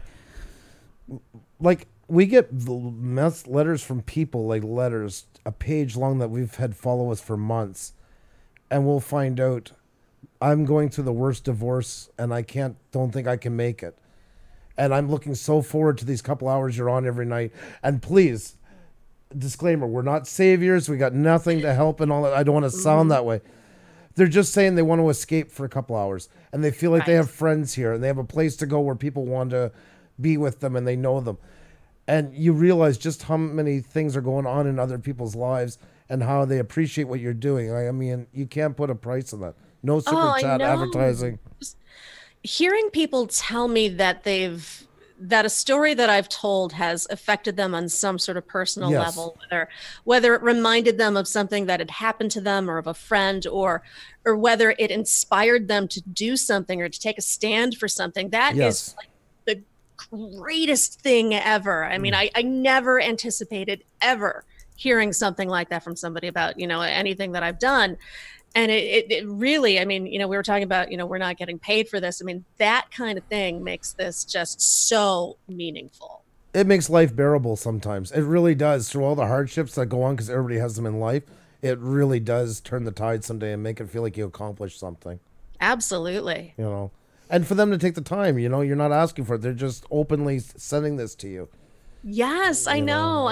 It's just and it makes it more important to me to reach out to people and let them know that, you know, I appreciate what they're doing and that it means something to me because I know how important it is to hear that. Yep. I agree. Well, our basis for our channel, that's why everybody had wrenches. You've seen it from the get-go, like where we were going with this.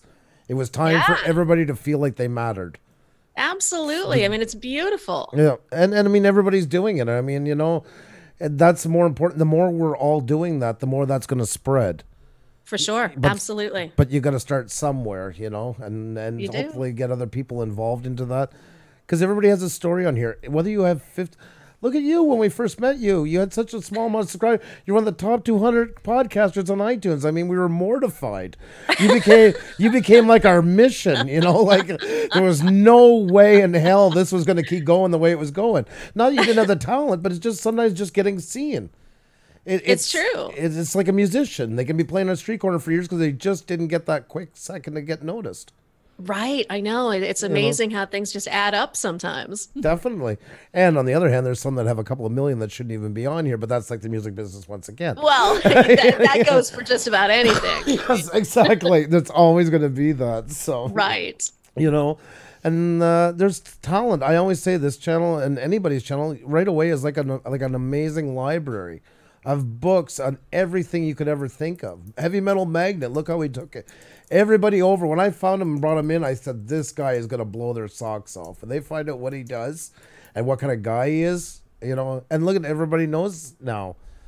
Yeah, I know. A whole circle of a new interest.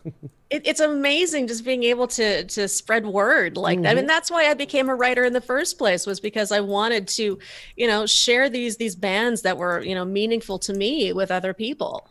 That is so true. And you got a whole new medium to do it. 2 new mediums, really, when you think about it. Right. Yeah. I mean, I never expected I'd wind up on either of these platforms. It's amazing where life takes you. It's true. It's very true. But it's nice to have that kind of control over your life now. That's what we were saying tonight. That is kind of opening up this whole new middle famous, if you want, even if you make it to the top. It's not so many A-listers anymore, but a more rounded number of people getting a share at that pie. That's very true. Yeah, absolutely. I mean, at one point in time, I had weird aspirations to be a VJ on MTV. Oh, you would have been perfect for that. I don't know about that. They missed the boat on you many times, and I got the axe hard. Really? Oh yeah. I did a couple auditions for MTV. I auditioned a couple times for The Real World, and I actually was in a couple of infomercials. That's the. Do we have video of those? No, this was years ago. Although a couple of the commercials that I've been in are online, I think. Oh, I was like last year I was in a commercial for an insurance card. I think that's still online right now. I think it's still aired at like 2:00 in the morning on channel 9000. What was the commercial called? What brand? I got to try and look for this right now. It was an insurance card. I can't remember the name of it. You know what? I know I have a link for it somewhere because I shared it on Twitter not too long ago. Oh, we definitely got to find that. Yeah, no, I'd love to see that. No, not mockingly. I think that's amazing. Well, you know, it's all part of this curve, you know, of a career where you think you're going to go one place, you wind up somewhere else. You know, it's a fascinating ride. Well, it is. I mean, that's what's cool about it, though, right? It is, absolutely. It certainly keeps things interesting. When you were growing up, like a small child, what were you thinking? What you wanted to be? Oh, I wanted to be famous. I wanted it so bad. Yeah. I did. Well, I was a ballet dancer for a long time, until I was about 20 or so. I was kind of a mid-level ballet dancer, and injured my feet terribly, so that didn't work out so well. Oh no. Oh really? Yeah. But I went from there, and then I moved out to Los Angeles, and that's when I started working in the TV field with MTV, and you know, doing behind the scenes work and everything. And then back out here, it's funny because I came back to Chicago thinking, well, you know, so much for my, you know, my fame, so to speak. You know, but what I wanted in Los Angeles and couldn't get, I've actually found back at home, you know, here with a podcast and publishing a book. So you never know where you're going to wind up. So true. So true. Well, I think Chicago is one of the most amazing places in the United States. It's definitely one of my favorite cities, if not my favorite city. It is a beautiful city. It truly is. I love the history. I love the culture here. Yep. I just hate the weather. That's why we felt so at home there. We used to go a lot for, driving truck, but then also for business because one of our big suppliers was in Chicago. Do you ever come back out here at all? I haven't been back since I left the music business. That's just because of life and everything else. I would love to. I've never been in Chicago, and the city of wind. Oh my gosh, you guys need to come to Chicago. We will show you the best time ever. Oh, I have no worries about that. I would love to. Would love amazing bars, amazing food, amazing music. I just loved it. Yeah, no, it was everywhere we went out, we had an awesome time. That's what I loved about it so much. Yeah, absolutely. Well, you need to come back to Chicago. Let's make this happen. Yeah. The same as you guys for Montreal. Anytime, please do. Canada is waiting. Montreal and Chicago kind of have a lot in similarity. Not so much in layout, but lifestyle, I found.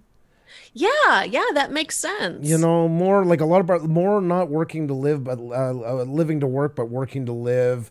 Kind of a relaxing time. People knew how to chill properly. They have an appreciation for good food, good music, stuff like that. Yes, yeah, and you get that really sort of, it's almost like a comfortable vibe. Yes.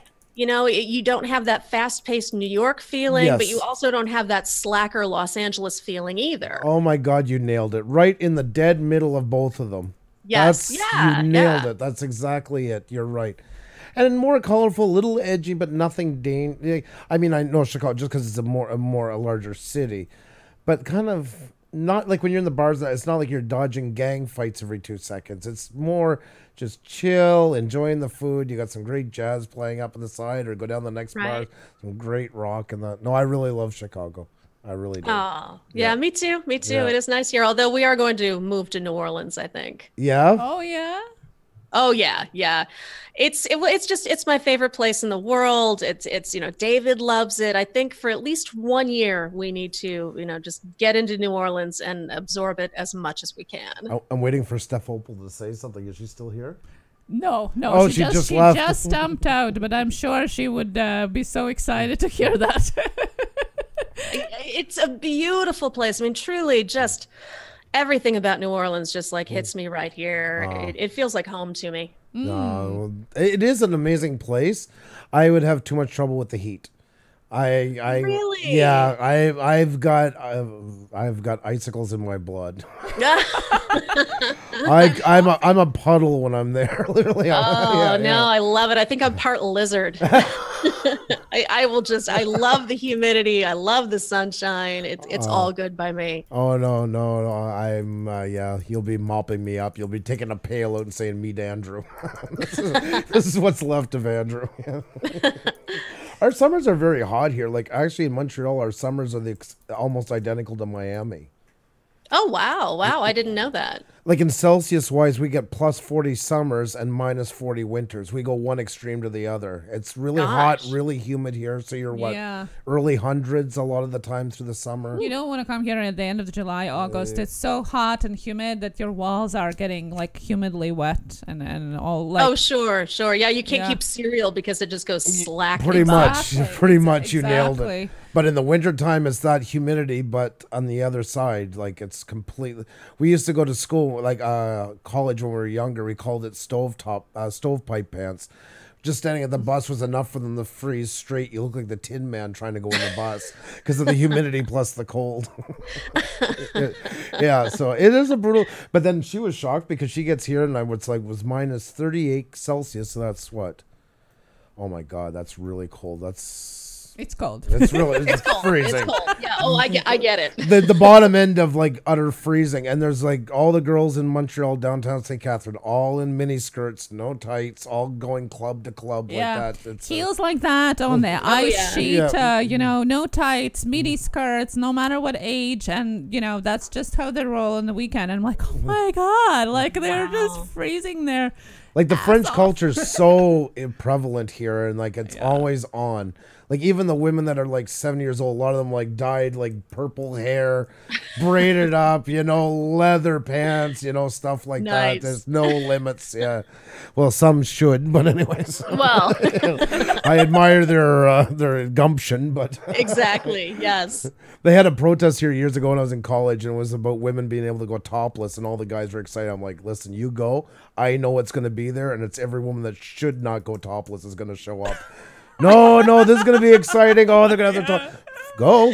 3 hours later, they walked back. I knew what they see, and they couldn't forget it. Oh my God. That's Well, it. to each a different taste. Yeah, you know? well, Right, yeah, right. Yeah.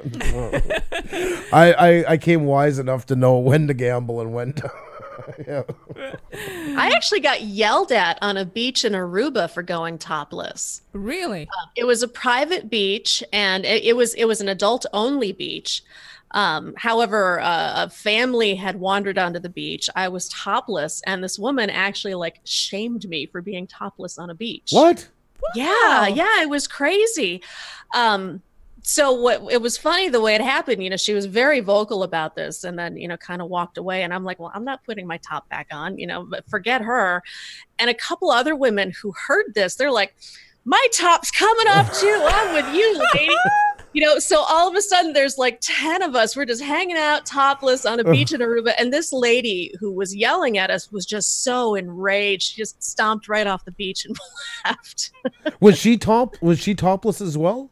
Oh, no. She thought that it was inappropriate because this was an adult-only beach that she'd brought her children to. Oh, jeez. like, you know, covering their eyes and everything. And I'm like, I'm not putting my top on for you, you know. And all these other ladies had my back. We were topless and, you know, chased them right off the beach with our nice power in numbers. Exactly. What? The Susie channel, she was bottomless. It wasn't that kind of beach. Oh my god. What an idiot, though. Yeah. Oh, I know. I mean, this is clearly not a family-friendly beach, you know? You don't get entitled to, you know, have things your way when you were the one and only there. Yeah, exactly. I mean, it's well stated. You brought your kids knowing full and well it's, you know, there's always going to be one like that. Well, good for you guys.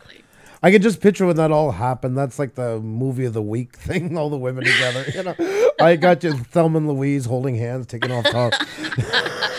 It was a total revolution of yes, breath. exactly. Well, was David with you at the time? Oh, absolutely. Yeah, he saw the whole thing. I did a whole podcast episode on it. It's one of my favorites. Oh, guys, you got to go and listen to that. Yes. I'm going to drop the link for the podcast. You're going to go and check that out.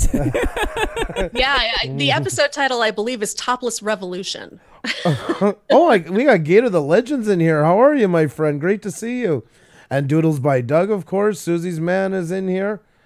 Oh, the greats. We're having such a homecoming lately. It's been so awesome to have these channels coming back.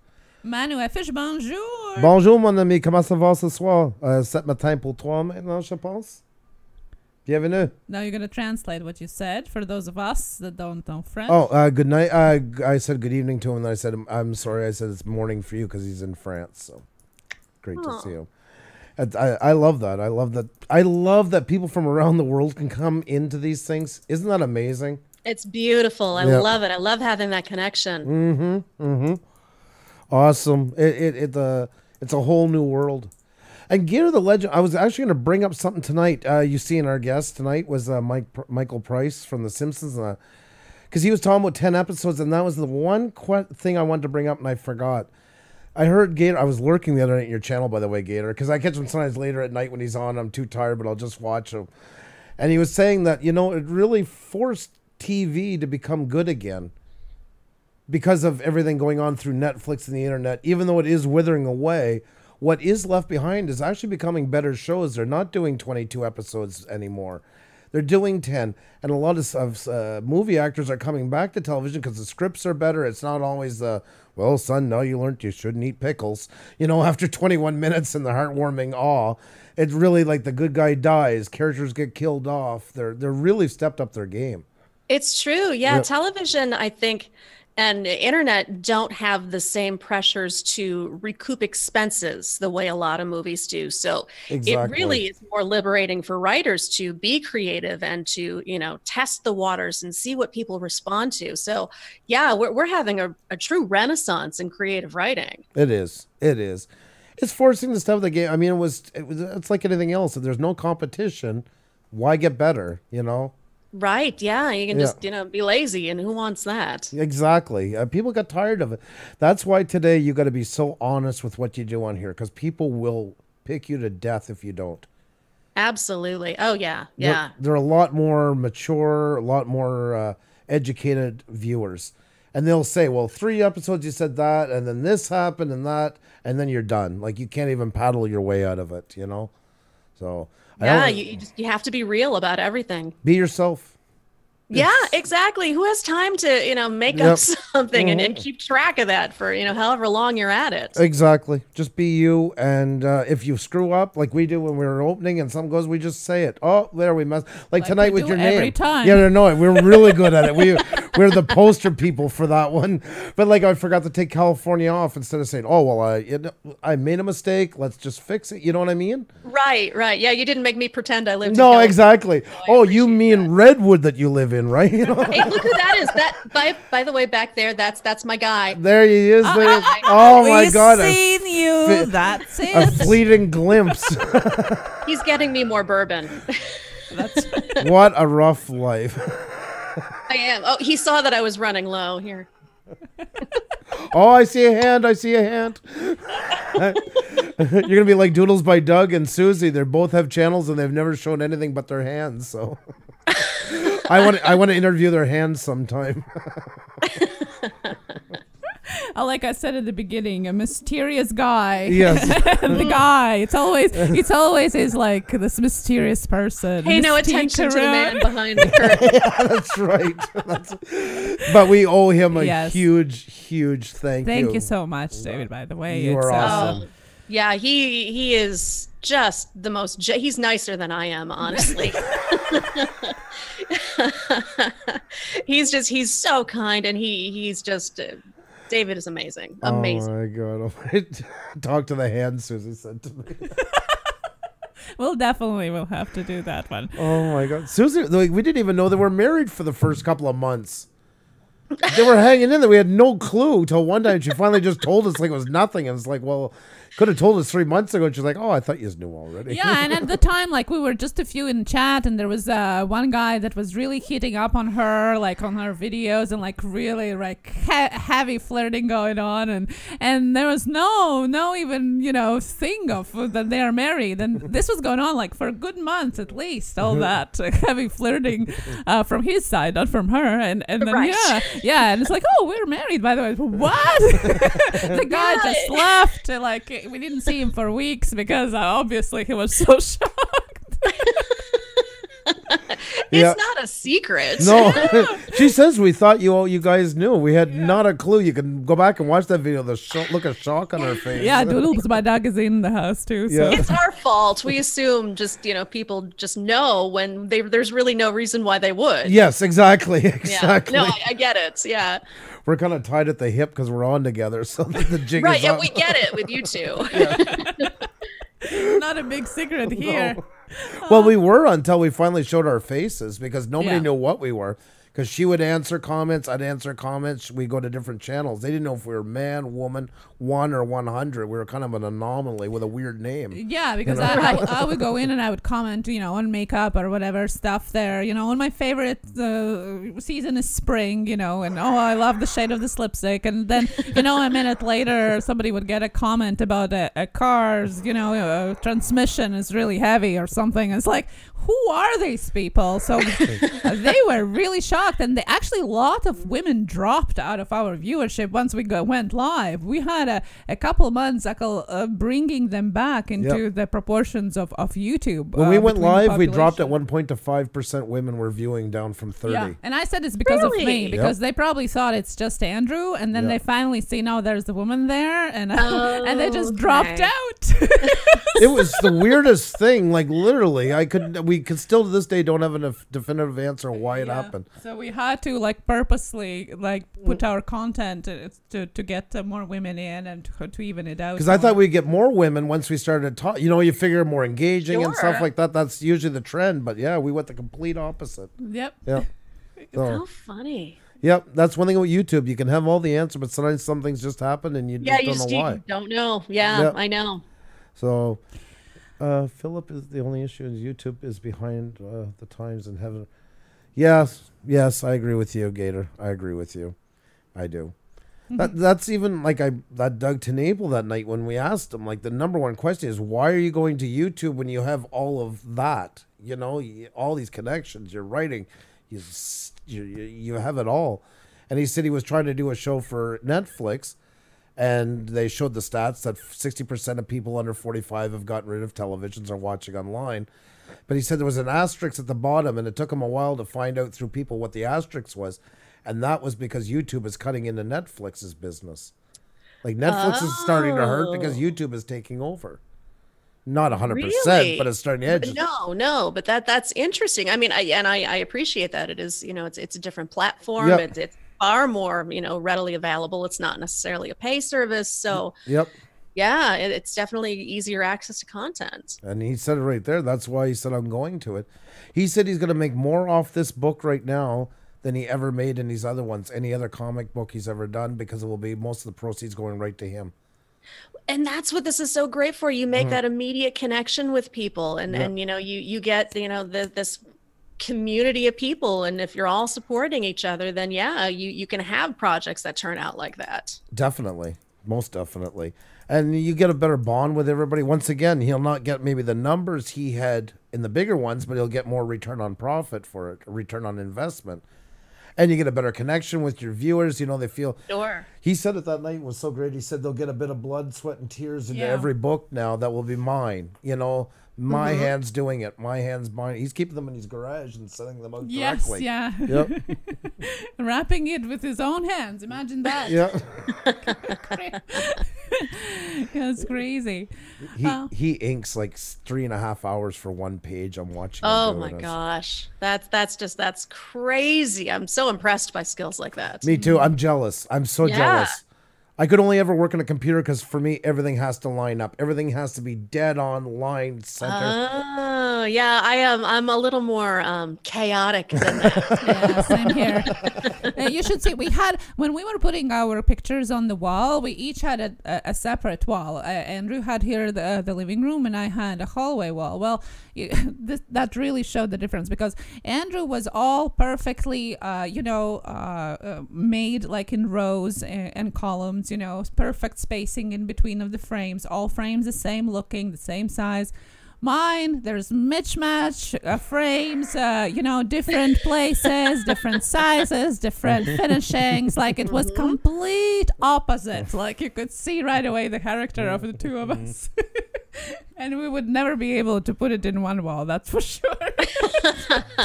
one line I had to fill up the holes 3 times because I couldn't get it lined up proper enough.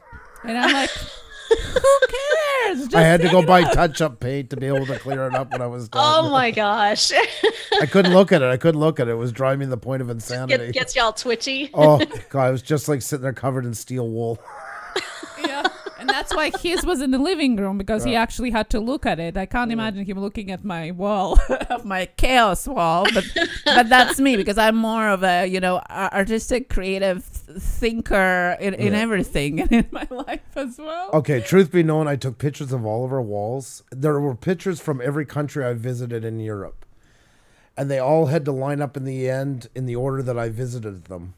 So that was the whole thing as well. Wow, that's insane. Hardcore. Yes, you can say it. It's insane. I'm not going to say it's insane, because we all have our crazy tendencies. Oh, it was crazy. I know. But that's a little intense. Oh, yeah.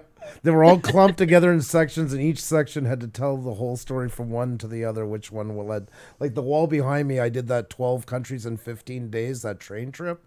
They all had to go in perfect order as that train trip went from beginning to end. But you're the only one who knows that. I know, but anybody looking at that wall is just going to see a line of photographs. The problem is I know it. I know. I have one area where I'm just a complete and total head case, and that's in the kitchen. I have these 2 drawers where I keep all of my spices. I have maybe 50 different jars of spices because I love to cook. And it's like playing Tetris in there, the way that I have to. There's literally no sense to it except to me. Right. And every time, David tries to cook something, he'll pull out, a couple jars of spices and put them back, and it'll be all wrong.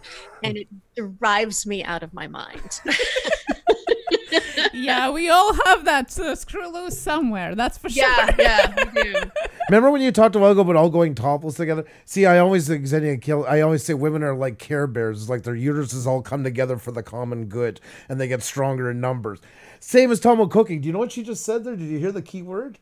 When David tries to cook Always we talk when they talk about men, it's like we're 10 and we're just kind of like we're the same category, you know. Okay, I did not mean it that way. Let me be very clear, because David is an excellent cook. But the word was However, when he touches my spices, then we have a problem. that was the key word. I've heard that word many times. Oh, when he tried to do this or something like that, like little fella, like pat the head. Well, we all have our strong points, you know. Yeah. I think really the trying is just trying to navigate my crazy. Well, you are more honest than the rest, so Yeah. my hat's off to you on that one. You are so awesome. I always love talking to you. No, oh my gosh, I love you guys. You're the best. Thank you so much for coming on tonight. Yeah, That was so much fun. God, my cheeks hurt from laughing. Oh, me too. This has been a total blast. I can't thank you enough for having me on. Really, I love this so much. Well, you've done more for us than we could ever thank you for. This is at least thank you we can do for now. Yeah, for everything that you guys are doing for us, and thank you so much to both of you. Oh, hey, Joe just walked in, wanted to catch the full live, and we'll have to come back and watch later. Oh, definitely. Hey, Joey, we have a two-part bomb here. We have Michael Price in the first part, and of course Juliette Miranda. This was awesome. On right now. So you definitely have to watch both parts. Oh, the Michael Price is amazing. It really is. You guys, everybody has to go back and watch it because it was such a great conversation. You guys you did such a good job. Thank you so much. And thank you for believing in us. I mean, right, like they give us these opportunities that really means a lot. So, you know. Anytime, you know, like we're saying, it's just, you know, we support everybody and we're happy to help you guys out however we can. And right back at you. Thank you. Never forget that. So now, what is the next? You said you're taking a break, but what is the next podcast is going to be about, and when is it out? The next episode of the podcast will appear on Sunday. It's episode 164, and this is a story of a green fairy Christmas spirit. So it's a little bit about absinthe. There's a strip club and a rock star involved. It's a really fun Christmas story. Oh my God! A strip club and a rock star and Christmas. I think we definitely have to listen. Yeah. Yes. Yeah. It's a tragic story with a happy ending. Okay. We're actually going to be downloading some more of yours that we haven't listened to yet when we go to my parents for Christmas. Because there's some blackout parts where it's hard to get. You only get French radio. Xenia doesn't speak French fully. So we're going to download some of the podcasts and listen to them along the way. So. Oh, I'm so glad. I hope you guys have fun listening to them. The Happy Canadian, we did get your Christmas card today. We just got it today in the mail. We're going to open it. That was so kind of you. And we're going to be opening it tomorrow at the beginning of our live stream at 1 p.m. Eastern. So if you want to join us, all of you guys, tomorrow 1 p.m. Eastern, we're going to be on. And Night Owl is off to bed. Thank you so much for staying tonight and watching. It was awesome to have you in here as always. So. Thank you so much, Julia, for everything, and definitely give our best to David and that. So, of course, anytime, guys. Thank you. You just keep being awesome, eh? Bye. Take care. We'll see you soon. Thanks again for everything. Bye now. Cheers, y'all. She is so awesome. Yes. Oh my God. That was so cool. So much laughs. It was Juliette always fun. Yeah. Always great. I'm sure you guys have seen Juliette in your chats as well. She's been supporting a lot of YouTubers, and if you haven't listened to her podcast yet, you definitely gotta go over and check her out. I will put the links once more in the chat. Hey there, Mrs. Green Thumb. Nice to see you. We're just getting ready, but guys, remember. As always, we're going to pick a live stream. Xenia has some up, and we're going to pick one for you guys to go and visit. It's voluntary, but it's always great to meet other people that way. Spreading the love, putting the kindness forward, all that good stuff. So please don't go anywhere. And tomorrow we're going to be on at 1 p.m. Eastern with the Shoutout Game Night and unboxing off mail.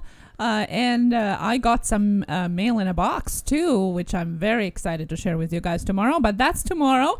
And Friday, we're going to have a guest, Scotty D, who is a podcaster. Podcast Hey We Are Talking. And he's going to be talking about the crossover between the platforms and how he's doing that. That's on Friday at 7 p.m. Eastern. We got a couple of selfies too. Yes. And while I'm looking at the live streams to share with you guys, Andrew's going to be showing off Blue Range Strip selfies. There, guys, we got Butterfly Brooke and Rick. How are you guys? We love you guys. Awesome show tonight. That is so awesome. Thank you so much. Great to see you guys.